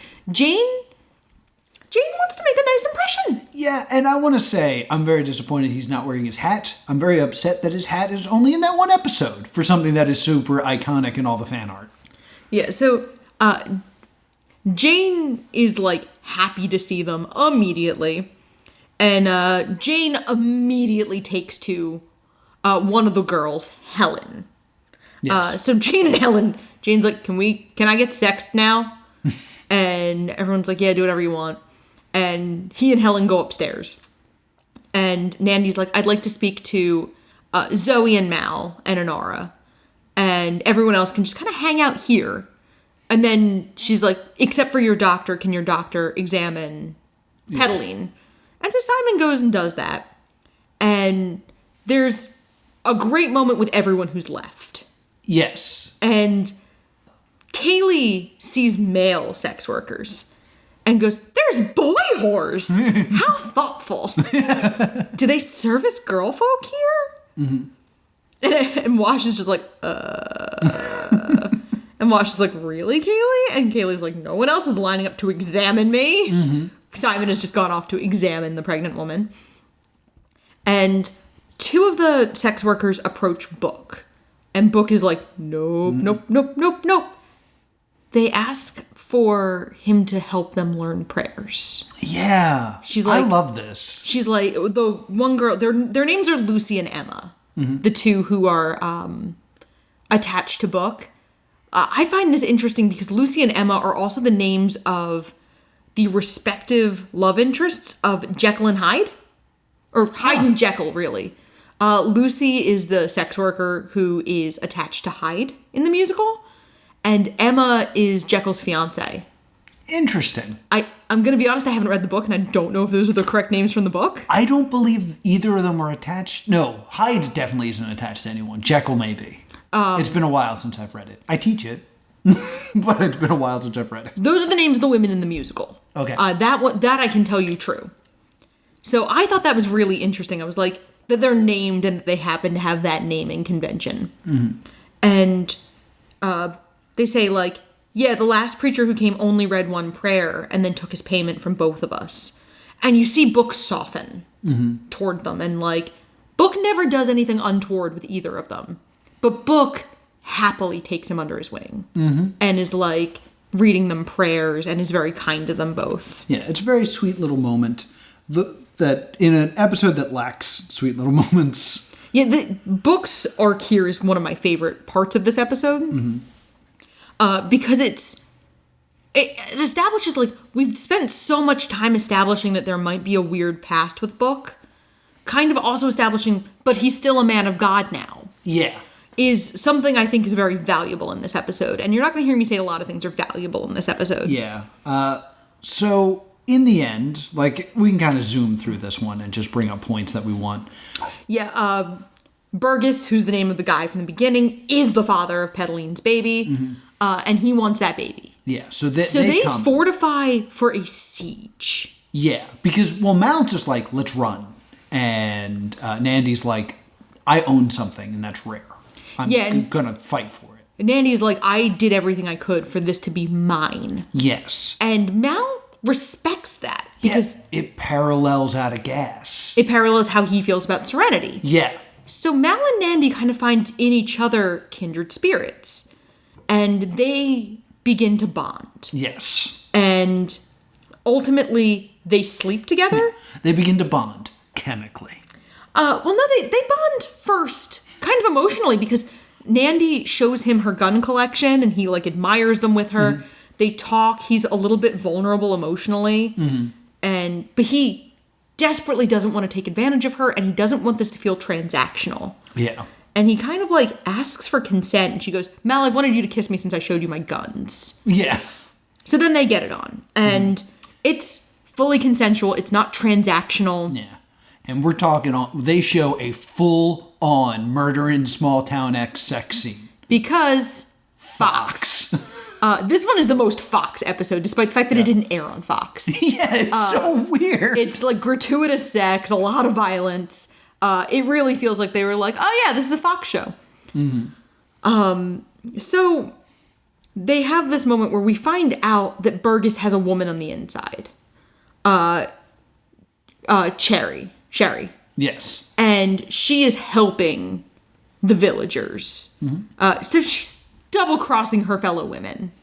And she is the ultimate big bad of the series for double-crossing other women. So they kind of have this moment the next morning.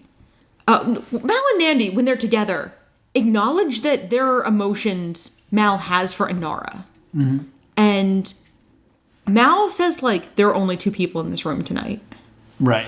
And you get the idea that, like, Inara is less important to Mal than Nandy is in this moment, and that should she want to, Nandy could have Mal in a relationship. Yeah. Because Nandy says, like, I ain't her. Yeah. And Mal is like, that's fine. Pedaline starts to go into labor. And they ask Simon, like, how many babies have you delivered? And he's like, including this one?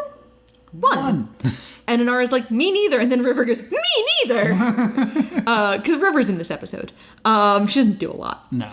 And she's just not helping. River's like, I wonder who's in there. And everyone's like, okay, River. And we find out that Sherry is betraying the other sex workers. And Burgess kind of does this whole thing about, like, how women are subservient to men. And then orders Sherry on her knees. Yeah. Implying that he forces her to service him in front of everyone. Yeah. Hate this. I hate this. I hate Sherry as a character. But you kind of become a little sympathetic to her in this moment of, like, her betrayal wins her nothing. Yeah. Like, she thinks she's going to curry favor. She's still nothing to these people. She's still a whore. Yeah.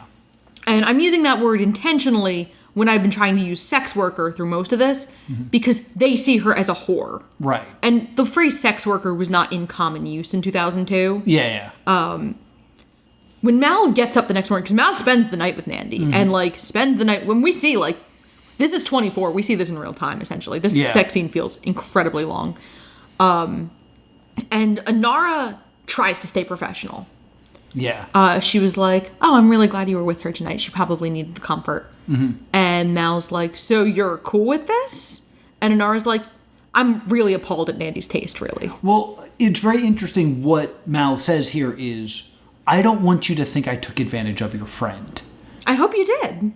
But, like, Mal making sure Inara is okay with it has nothing to do with Inara's feelings towards Mal. Yeah. It's all Inara's feelings towards Nandy. Yeah. And then we see Inara crying. Yeah, Inara goes... Over Mal.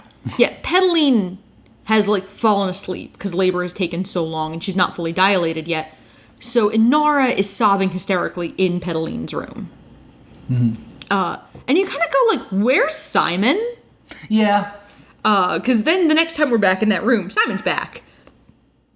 And Nandy and Inara then have a moment where Nandy realizes that Mal's feelings for Inara are mutual. Yeah. And Nandy, like, does not feel great about it. Yeah. And they start to be like, we should handle this. And then Jane's like, imminent violence. Yes. And so they kind of have this, like, okay, now we're going to have the siege. Yes. Burgess's men ambush Wash and Kaylee. So Wash and Kaylee cannot provide air support because they're too busy trying to stay alive. Yes. The few lines I want to bring up here is Mal says, remember, shoot the rider, not the horse. Yeah. A dead horse is cover. An alive horse panics and causes chaos. Yes. And I was like, oh, that's why they never shoot horses. Except for that one time where Mal shot the horse. But still. But to the point where, like, I think because the code is that you don't shoot the horse, it's to establish that Mal is willing to break the code when it makes sense to. Yes. Love that happened. There's another moment where Jane over the intercom says something like, oh, it's so dirty. And Mal goes, you were broadcasting, Jane? Because he's with Helen. And he's got her foot in his mouth. And I was like, is there like a foot thing with this show? Because I had a footnote earlier. But I was just like, oh, are we doing a foot fetish thing? Okay. Weird. Well, so we have that happen. And there's also another really fun little moment where when we see Mal get up with Nandy, we also see Jane sleeping with Helen, like sleeping with, like, asleep next to. And he rolls over and the gun's in bed with both of them. And you get the impression, like, Helen's just kind of cool with this. Yeah. Because he's teaching Helen to use the guns, and it's, like, kind of this... Helen's a character who I feel like we could have benefited from more Helen later on.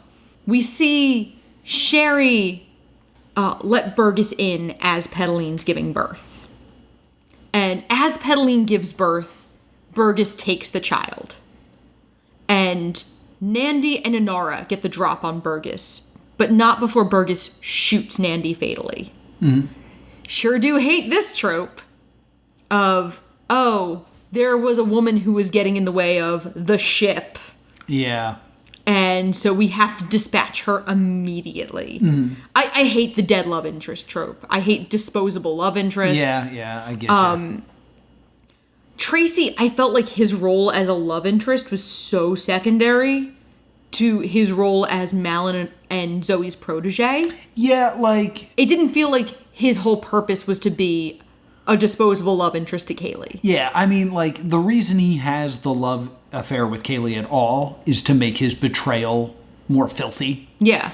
But... Nandy's whole purpose, essentially, feels like it was to be a romantic false lead for Mal. Yeah.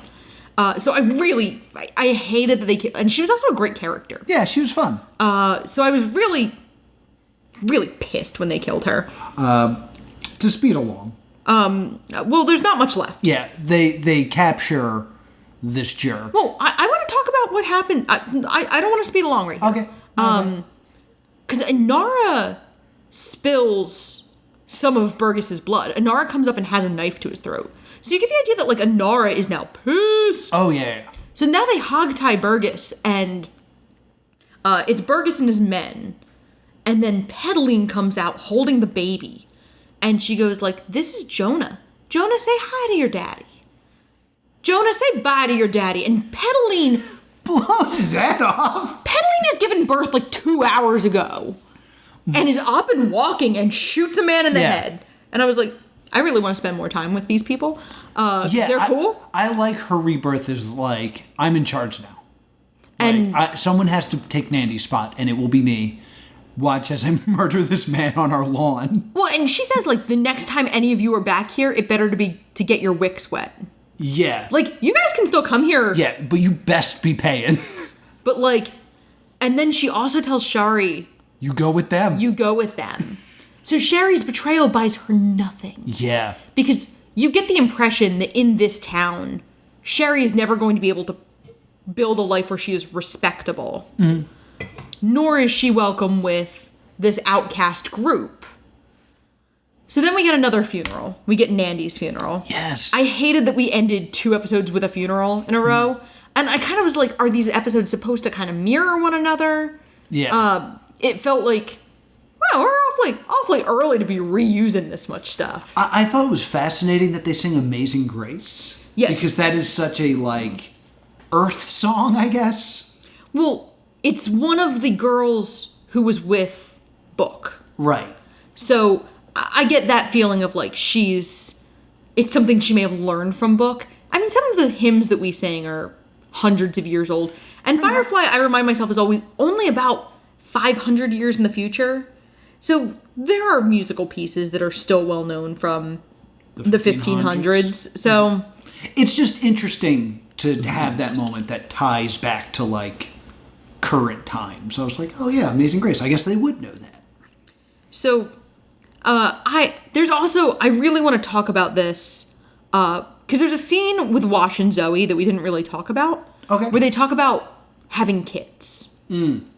And Wash is super against it because their lifestyle is not really conducive to it. Right. And Zoe implies she was raised on a spaceship, so this is cool. Mm-hmm. And Zoe and Wash, I feel like, are the 2 characters we do not spend enough time with. Yeah. And I think that's what makes it so special when we do spend time with them, though. Because I like them a lot. So, I have that, like, I wish we'd gotten a little more of that. And that's clearly a plot line that needed to be explored later. Yes. I always have this very tangled attitude toward pregnancy and childbirth in shows. Mm-hmm. Because if it's to incorporate an actor's real life pregnancy, I'm cool with it. But in a sci-fi action show, I always feel like it just sidelines a female character. So we've got one episode left, and you love this episode, so I want to give it its due. Yes. Before we jump into it, I think we should point out that episode 13 is the final episode to air. Yes. So, and I know that we kind of poo-poo all over Heart of Gold. I would say it's the worst episode of Firefly. The worst episode of Firefly is better than most things. Yes. So, I don't want people to be upset that we shit all over it. It's still a great show. But it's a weird note to go out on. Yeah. This was the intended final episode. Is what we're about to talk about. And this is also the final episode that aired on Fox outside of the pilot film. Yes. So this is episode 14. What is this one called? This one's called Objects in Space. Objects in Space. So we open with Kaylee with her feet up on... We open with River. Oh. And River just kind of walking around the ship. And then River comes in. Right. To find Kaylee and Simon sitting together. And Kaylee's got her legs in Simon's lap. Yeah. Which is a very intimate, girlfriend-y thing. Yeah. Well, she also slaps him in the face with her foot. Yeah, she kicks him in the face a little bit. And so again, I was just feet again? Feet again. But I have this idea that I think this is something that they were going to go with further, is throughout this entire episode and at other times, River often is shown coming down the steps barefoot and you see her feet first. Yeah. So I think there's this idea of bare feet represents River. Mm-hmm. And now Kaylee is barefoot and very close to Simon. So there might be this kind of feeling of River feeling replaced. I was going to say, I think bare feet tends to, unless you're in a Tarantino movie, symbolize innocence. Okay. Think about when you were a little kid and you would run around barefoot all the time. Yeah. In places you would never dream of running around barefoot as an adult. I used to run around barefoot in the woods. Yeah. I was feral as a child. But, so they have this, Simon's telling, a cute story about when he made Surgeon and got drunk and was, singing the national anthem on a statue naked. And so it's very funny, and Simon and Kaylee are laughing. Mm-hmm. And then River walks through, and Simon looks at River dead serious and goes, and I would be there right now if it weren't for you. And then jumps back and they're laughing. Yeah. It's this weird jump cut that reminded me of WandaVision, if you guys aren't watching WandaVision. Yeah, WandaVision's really fun. So I was we're kind of experiencing things as River, which is such a cool thing to do last. Yes. Because, River has seemed insane this whole time, and now it's well, this is what she deals with daily. And then we see Book and Jane repeats again, I got stupid, the money was too good. Mm-hmm. And then Book goes, I don't give half a hump if you're innocent, where does that get us now? Book is really vicious. I have a question. Yeah? Who was Book talking to? I think in River's mind, Book is talking to River. Because I took it as River talking to Jane. I think it's Book talking to River, because a lot of this is River feeling overwhelmed, unwanted, and guilty. Okay. Then she accidentally kind of voyeurs her way into seeing Wash and Zoe hooking up in the engine room, or in the bridge. Mm-hmm. They're full on making out in the bridge, and she gets waves. Yeah, she feels it. Yeah, but it sounds like an ocean. Yeah. And she also gets it when Mal and Inara are arguing. Mm-hmm. Oh, because in the last episode, we forgot this despite it being important. Inara plans to leave. Yes. Serenity. And this is another thing that I think only really functions if you factor in the terminal illness storyline. Yeah. Of otherwise it feels so pig-headed for these two to refuse to be together. Yes. But it makes more sense if Inara is trying not to make hard emotional bonds. Mm-hmm. knowing her time is very limited. Yes, and also the way that this aired on Fox, you wouldn't know that. So this comes out of nowhere. You wouldn't know that they had this discussion that she was leaving. Yeah. So just all of this. It's when are you going to tell the crew? It's very weird. It's very odd for everybody. You kind of feel like River. You feel left out and confused. And then River goes to the cargo bay, and it's strewn in leaves, and she finds a branch. Yes. And she goes, it's just an object. Doesn't mean what you think. And then we smash cut to what's actually happening. River is brandishing a gun at Kaylee and Simon. Mm-hmm. And Mal gets the weapon from her and says, like, no touching guns. And River says it's getting very, very crowded and runs away. And then Mal and Simon have an argument that, like, you know, what if she had shot you? You're the only doctor on the ship. We're on the corner of no and where.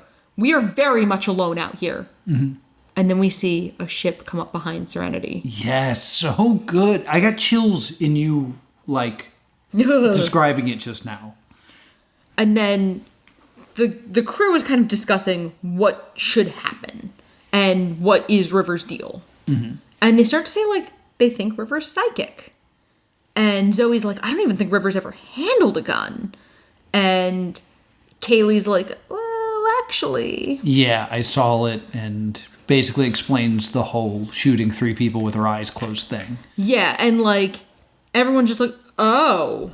And there's this kind of debate of, is she psychic or did she do the math? Yeah, she argues that she did the math. And we cannot skip over Wash saying psychic. It's a little too science fiction for me. And Zoe goes, we live in a spaceship, dear.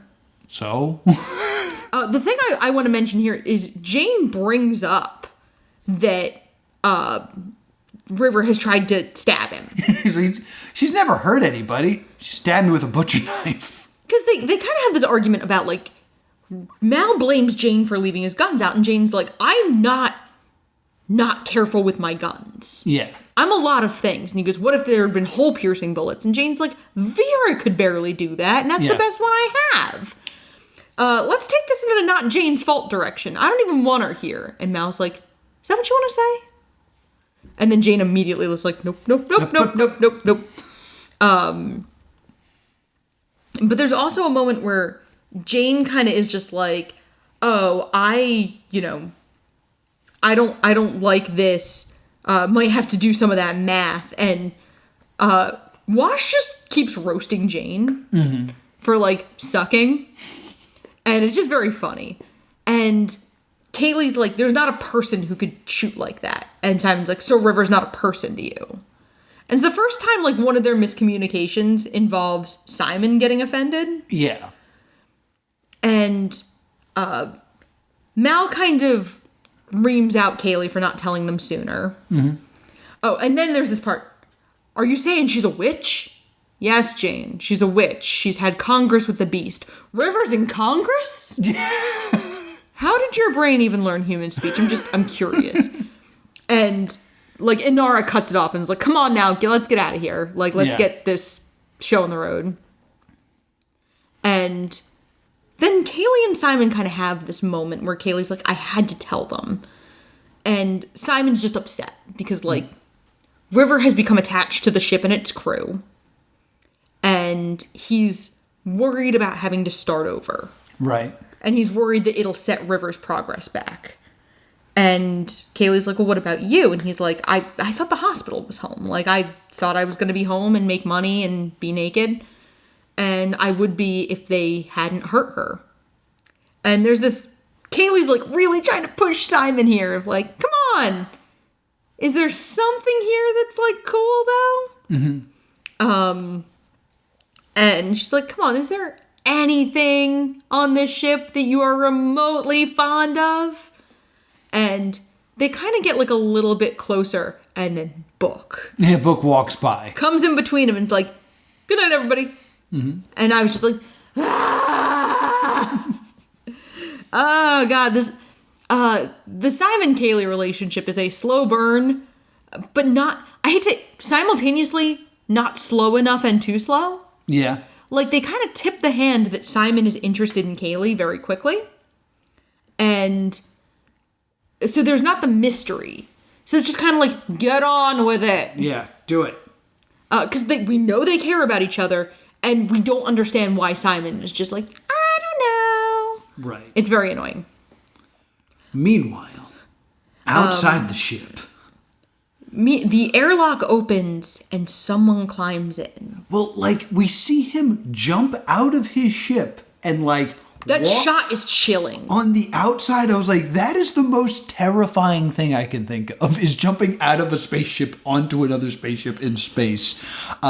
We see this man who I said looks like Ant-Man, because he's all in red and he kind of has the same respirator thing. Yeah, his, like, armor style. Yes. This is a man that we will later learn the name is Early. Jubal Early. So I just want to get that name out now so we can start calling him Early. And Early slips on the ship and, like, smooth as silk. And then, like, just walks into Mal. Yeah. And there's a moment of like, who's this? And then they fight. Yeah, which is it's very funny and very like, what? It's a little Scooby-Doo. Yeah. Early beats up Mal, throws him in one of the crew quarters. Throws him in his own quarters. Yeah. Like, throws him in his room and then seals off crew quarters. Yes. And then realizes that Kaylee's is still unoccupied. Yes. And because it says Kaylee's room, he now knows her name. Yeah, so when he finds Kaylee in the engine room, he immediately threatens to rape her. Yes. In this really deeply terrifying, deeply upsetting scene. He sneaks up on her and he's like, Kaylee, have you ever been raped? And I was just like, oh, what? Yeah, like, it's intentionally very upsetting. Yes. Oh, I hate this part. And so he kind of says, like, you're alone. Everyone's locked in their quarters. No one here can help you. Say it. And Kaylee begins to cry and says, like, no one here can help me. Yeah. And so he ties her up in the engine room and is like, I'm not going to do anything to you if I get River. Yeah. And, like, kind of, like, tries to be like, no, I'm a nice guy. Like, if I get River, nothing's going to happen. I won't touch you. This character is fascinating. He's horrible, don't get me wrong, but I could watch an entire show about just this character. He hits an insane missile drop kick down the steps to knock out Book. Yeah. Then he runs into Simon, and for some reason, Laura says out loud, I remember why I liked this episode. Do you remember what spawned you saying that? Do you recall what it is that happened in that moment that made you say that? We realized how much of this episode Simon is shirtless. Yeah, so we actually, I managed to get through so much of this without having to allude to it. When I was a teenager, I had a huge crush on Simon. Yes. I should mention this. Laura had a huge crush on Simon, and then randomly, during one of the episodes, I went, hey, Simon looks like Matt Pat. And don't ruin this for me! Laura was so upset. Sorry, Matt Pat, but, like, I find your YouTube channel grating. Don't ruin my life. I love Matt Pat. And they both kind of look like you, so... Yeah, it's fine. It's all very... hi, Brian. Brian, I told you Noah was going to roast me for this eventually. So, we get this thing where, like, you know, Simon is in River's room, and Early and Simon simultaneously discover that River's room is empty. Yes. And I want to talk about this very strange scene where Early's basically like, where's your sister? Are you a lion's? Am I a lion? What? I don't think of myself as a lion. You might as well, though. I have a mighty roar. I said alliance. Oh, I thought... No, I was... That's weird. Where's your sister? And I was like, wow, this, like, Early's very strange. Yes. And then, like, a few moments later, they find Book unconscious. And Simon goes, wow, you attacked a shepherd? And he goes, that ain't no shepherd. Is Early like River? I also think that, like, I don't know that Early is like River, because I think we kind of established later, I don't think Early is like River. I do think that Early has chosen his line of work and is good at what he does and knows how to exploit people. He knows that Simon wants to protect River, and Simon's only chance of helping River is maybe getting the drop on Early at some point. But, like, there's so many other things that he says that are, like, little question marks. Like, him being able to say that about Book, it could mean he knows more about Book just because he's in the room with him, because he can sense things. It could also mean that he's done his research because he's so good at what he is, that he knows the whole crew, because he's Mr. Super Bounty Hunter. But this whole are you a lion, are you a alliance thing is so strange. Like, for him to just not understand words spoken to his face, like, makes me immediately suspicious that there is more to him. Yeah. And that we're not going to get. Yeah. So, like, I'm so fascinated by this character. And I would, like, I'd watch the Early show. I'd watch Early Edition. Every day, because I love this. He's so fascinating. He's so evil. Awesome. I kind of think that ain't a shepherd is... he could know more about Book than we do. Right. Just because we don't... Again, there's a lot we don't know about Book. Yes. Like, we don't know... He may have crossed paths with Book before. Yeah. Yeah. What I'm saying is, I know he knows more than we do. Yeah. It's how does he know? Is it a psychic link? Is it, like, what's going on here? So, Simon and Early have an argument where Early kind of establishes that he believes surgeons should be shot or stabbed. He's like, they psychoanalyze psychiatrists before they can get certified. I think it's interesting that he uses mental health professionals as the example. Yeah. Considering he's already been accused of being out of his mind, and he says, that's between me and my mind. I don't think he's like River. Yeah. But I do think there's something unwell. I mean, like, in my head canon, like, the reason he's after River is because he also survived the academy. Oh, there's a lot of money involved. Like, and he likes hurting people. So Simon is, quote, helping Early. Mm-hmm. And there's a great moment where Simon's like, the nice man wants to kidnap you. They go into a Nara shuttle. Mm-hmm. And this is the point where we now realize that Simon has a shirt on. And you were like, where'd he get a shirt? And I was like, I don't know, maybe Anara just, like, has one. Just gave him a shirt. And Anara doesn't have anything. Yeah. But Anara kind of, like, speaks up and says, like, you can still walk away from this. And she kind of, like, tries to use, like, companion, like, mind tricks on him. She's like, I know you're tired. And he smacks the crap out of her. Backhands her. He might have backhanded her with the pistol. Yeah, like, she's bloody when he backs up. And then he goes, man is stronger by far than woman, but only woman can create a child. Does that seem right to you? So he is this, like, he's establishing that he has some kind of internal code. Yeah. That we cannot begin to understand. Because then we also get that scene where he's kind of philosophizing about objects in space. Mm-hmm. And rooms, and whether it's still her room if she's not in it. Yeah, and he's just kind of looking around, and Simon looks at his shoes, and then realizes how close he is to the edge, and he's like, oh, push him off this little bridge. And Simon, like, makes a step forward, and Early, without looking, puts his gun in his face and says, this isn't your moment. Yeah. Like, to me, he's acting like Dr. Manhattan. Okay. Because he's saying things like, there will be a moment in the future where you have an opportunity to get the better of me. Mm-hmm. kind of like he's already experienced that happening. Yeah. And he's like, this isn't it. Don't worry, it's coming later. He doesn't say that, but I feel like that's the subtext. That's why I'm like, there's more to this dude. So Early gets on the comms and is kind of like over it. Mm-hmm. And he starts to threaten River through threatening Simon. Yes. And this is when we get River saying, like, you're wrong. River's not on the ship. And River can't come to the phone right now. Why? Because she's dead. Because she's ship. Yeah.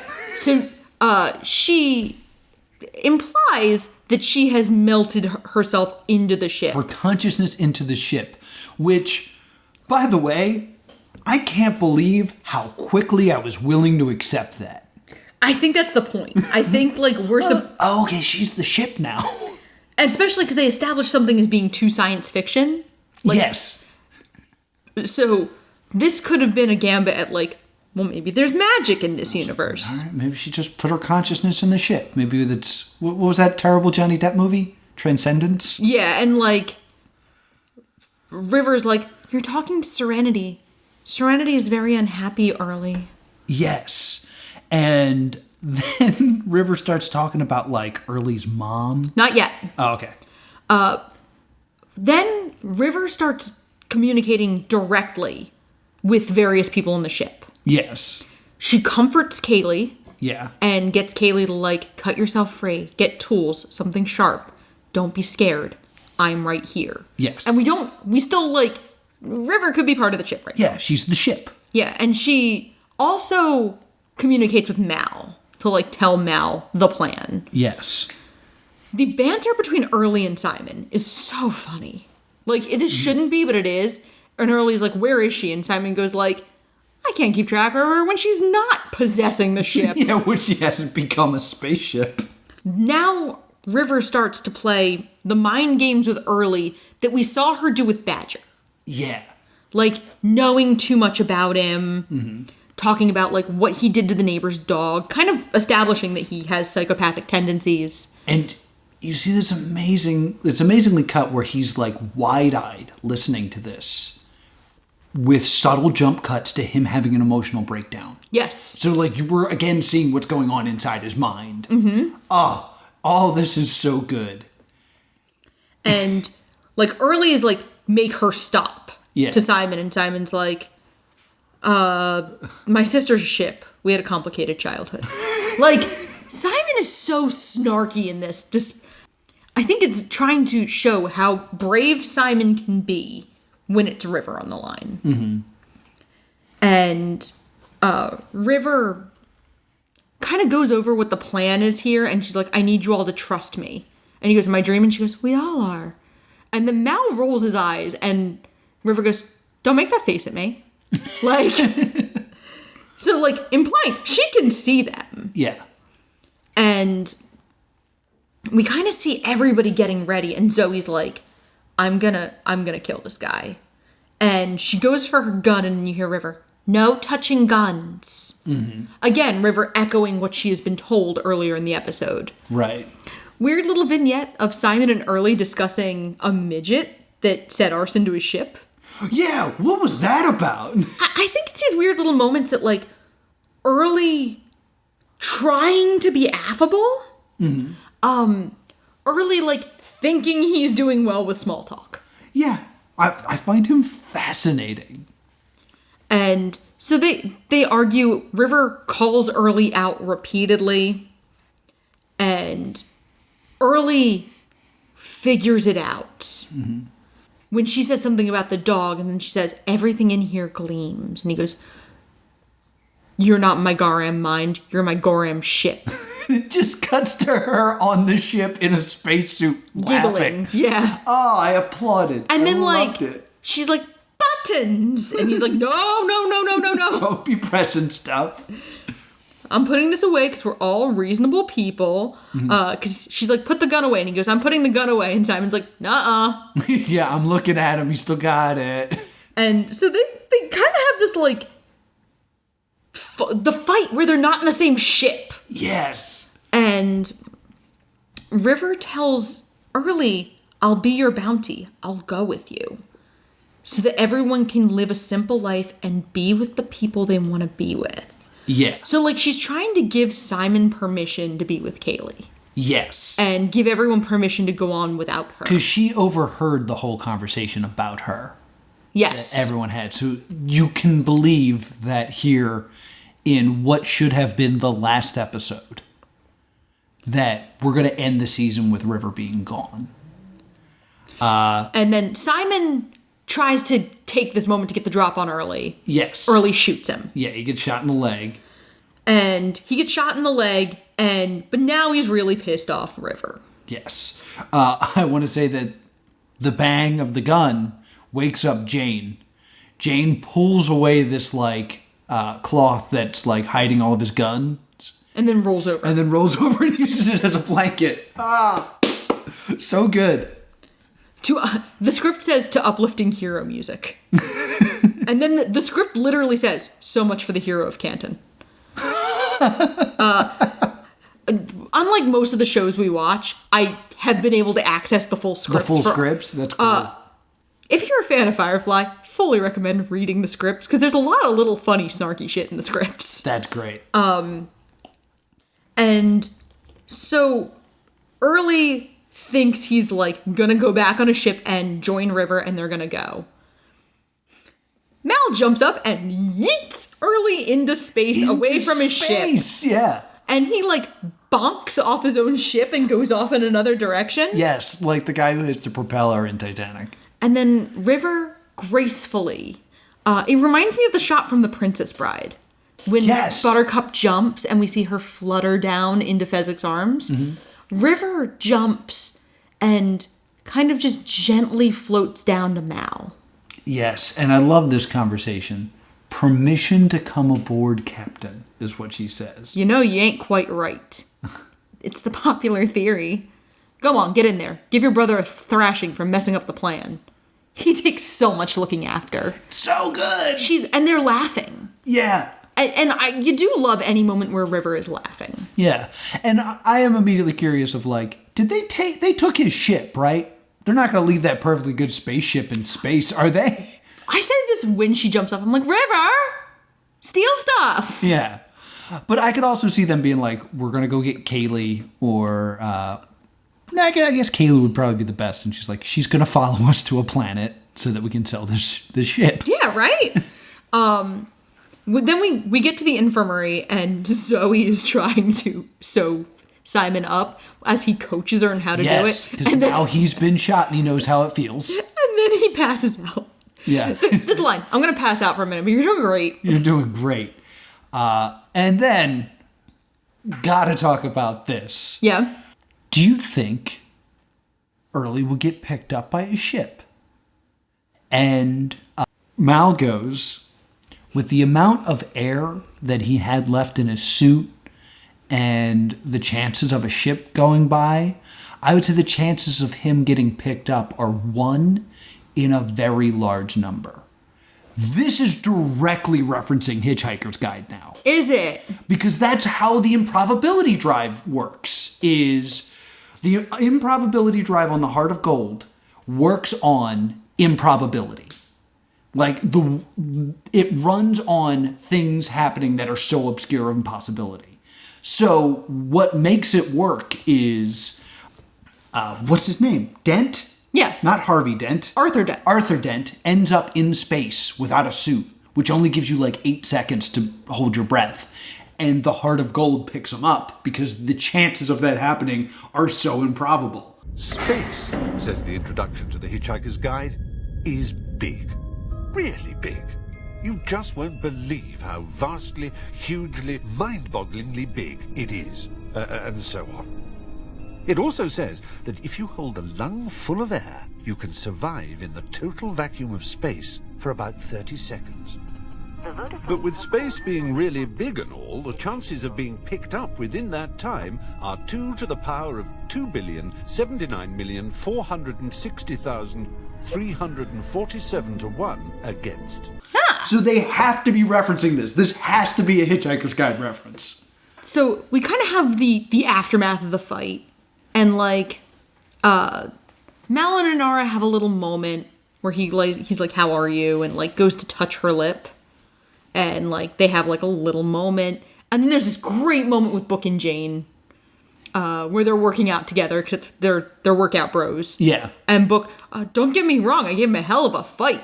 There'll be poems and songs. Yes. I love it. And then Kaylee and River sitting together playing jacks. Their friendship has been repaired. And Kaylee is now comfortable again giving River guff. Yes. Because River goes like, I can win this. And Kaylee's like, I'm hearing a lot of talk there. And it's very cute. And then we just see Early coming into frame as we zone out. Well, here I am. And that's the end of Firefly. Yeah. You will never convince me that he is not talking to the people who pick him up. Okay. 100% he's saying, well, here I am. Come get me. And then the response is, we see you, Early. Mom, I'm scared. Come pick me up. So, like, God damn it. How is this the end of the show? How did they let this happen? So we obviously talked about how like the show was aired out of order, preempted. This show has become the poster child for shows being treated badly by the networks on which they air. And Dollhouse has more than one season because Firefly didn't. Yeah. Because when Fox bought Dollhouse, Dollhouse didn't do well either. But Fox was too afraid of browncoats, which is what the fandom for Firefly calls itself, to cancel it, so it ran 2 seasons. This show has had an incredible second, third, fourth, fifth life. The movie Serenity, which we'll be doing for the crowdfund Crypt. Yeah, which we did not announce. That is what won the poll. We will be doing easily. Yeah, we will be doing an episode on Serenity. Exclusive for Patreon backers. Yes. So if you want to join our Patreon and hear our thoughts on Serenity, that's what you got to do. I have a cute little story that I'm going to tell on the free one about Serenity. I met Alan Tudyk. Yeah. Did I tell the story last week? I don't know. I met Alan Tudyk at he was in the musical Spamalot, and I had just seen the trailer for Serenity. It just dropped as part of like the Batman Begins package. Yes. And he was in for Hank Azaria, and I saw it, and I stage doored because I was 17, and like, I don't stage door anymore because I now find it a little weird. But I was like, I'm so happy because the Serenity trailer's out, and I love Firefly. And he looked at me and he went, oh, bless you, child. And knowing what I know now about the movie, I wonder what he was thinking when he spoke to me. But he was very sweet, and I have a picture of him and me somewhere that I'll try to dig up for the crowdfund Crypt episode. But this show really is why we do what we do. Yeah. When we first developed the idea for the show, it was almost around this show. Yeah, this was always episode 100. Yeah.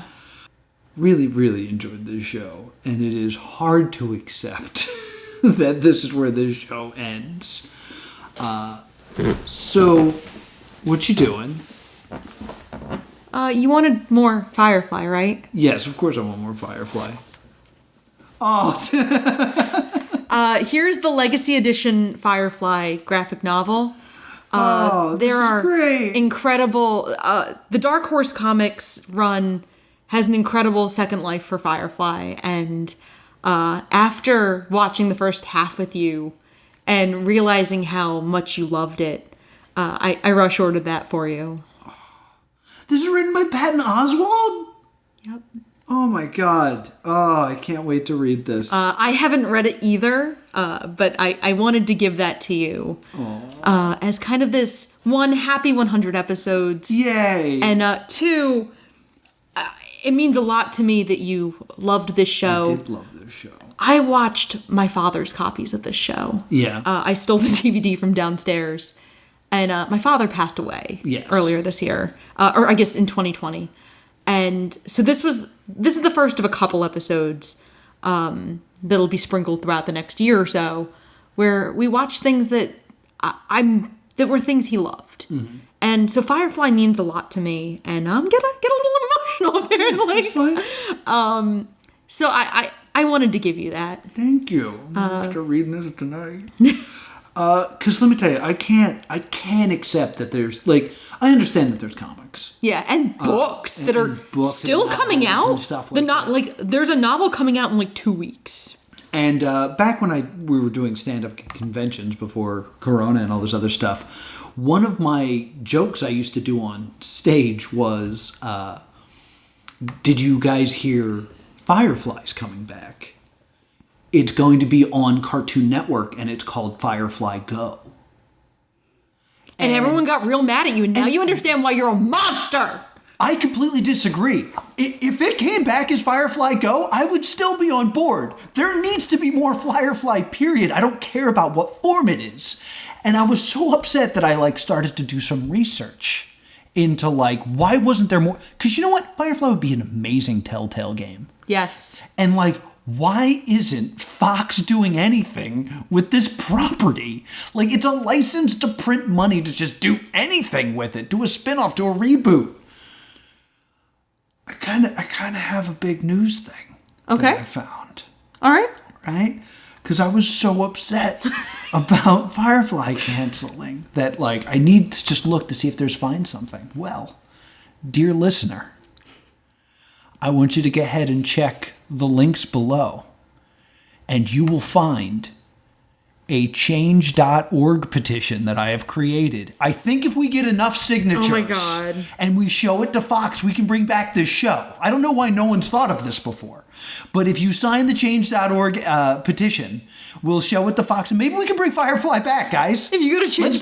Let's bring Firefly back. If you search change.org Firefly, there's 30 petitions. Well, you'll find ours too. However, they think that there's hope that now that Disney owns the rights, because they bought Fox, that Disney might eventually do something with the property, because Disney's not going to see money laying on the ground and go, nah. Obviously, there'd have to be things that changed. Yeah. It would be very, very hard to do anything with Book's character. Yeah. Given that the actor Ron Glass did pass away a few years ago. Yeah.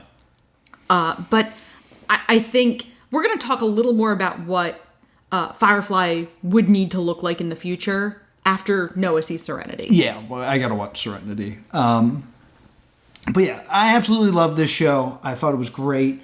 I think there's a lot to rewatching it. Absolutely. People rewatch it all the time.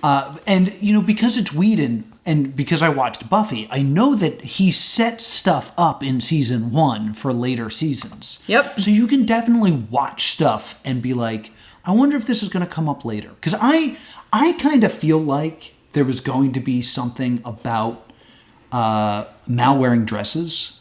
Yeah. Because there's a moment where they kind of bother him about him wearing a dress. They kind of pick on him. And he says something like, you don't know my life. And I was like, I wonder if that's true. If we're setting up some sort of gender storyline. Yeah. Yeah, there's so much good stuff in this.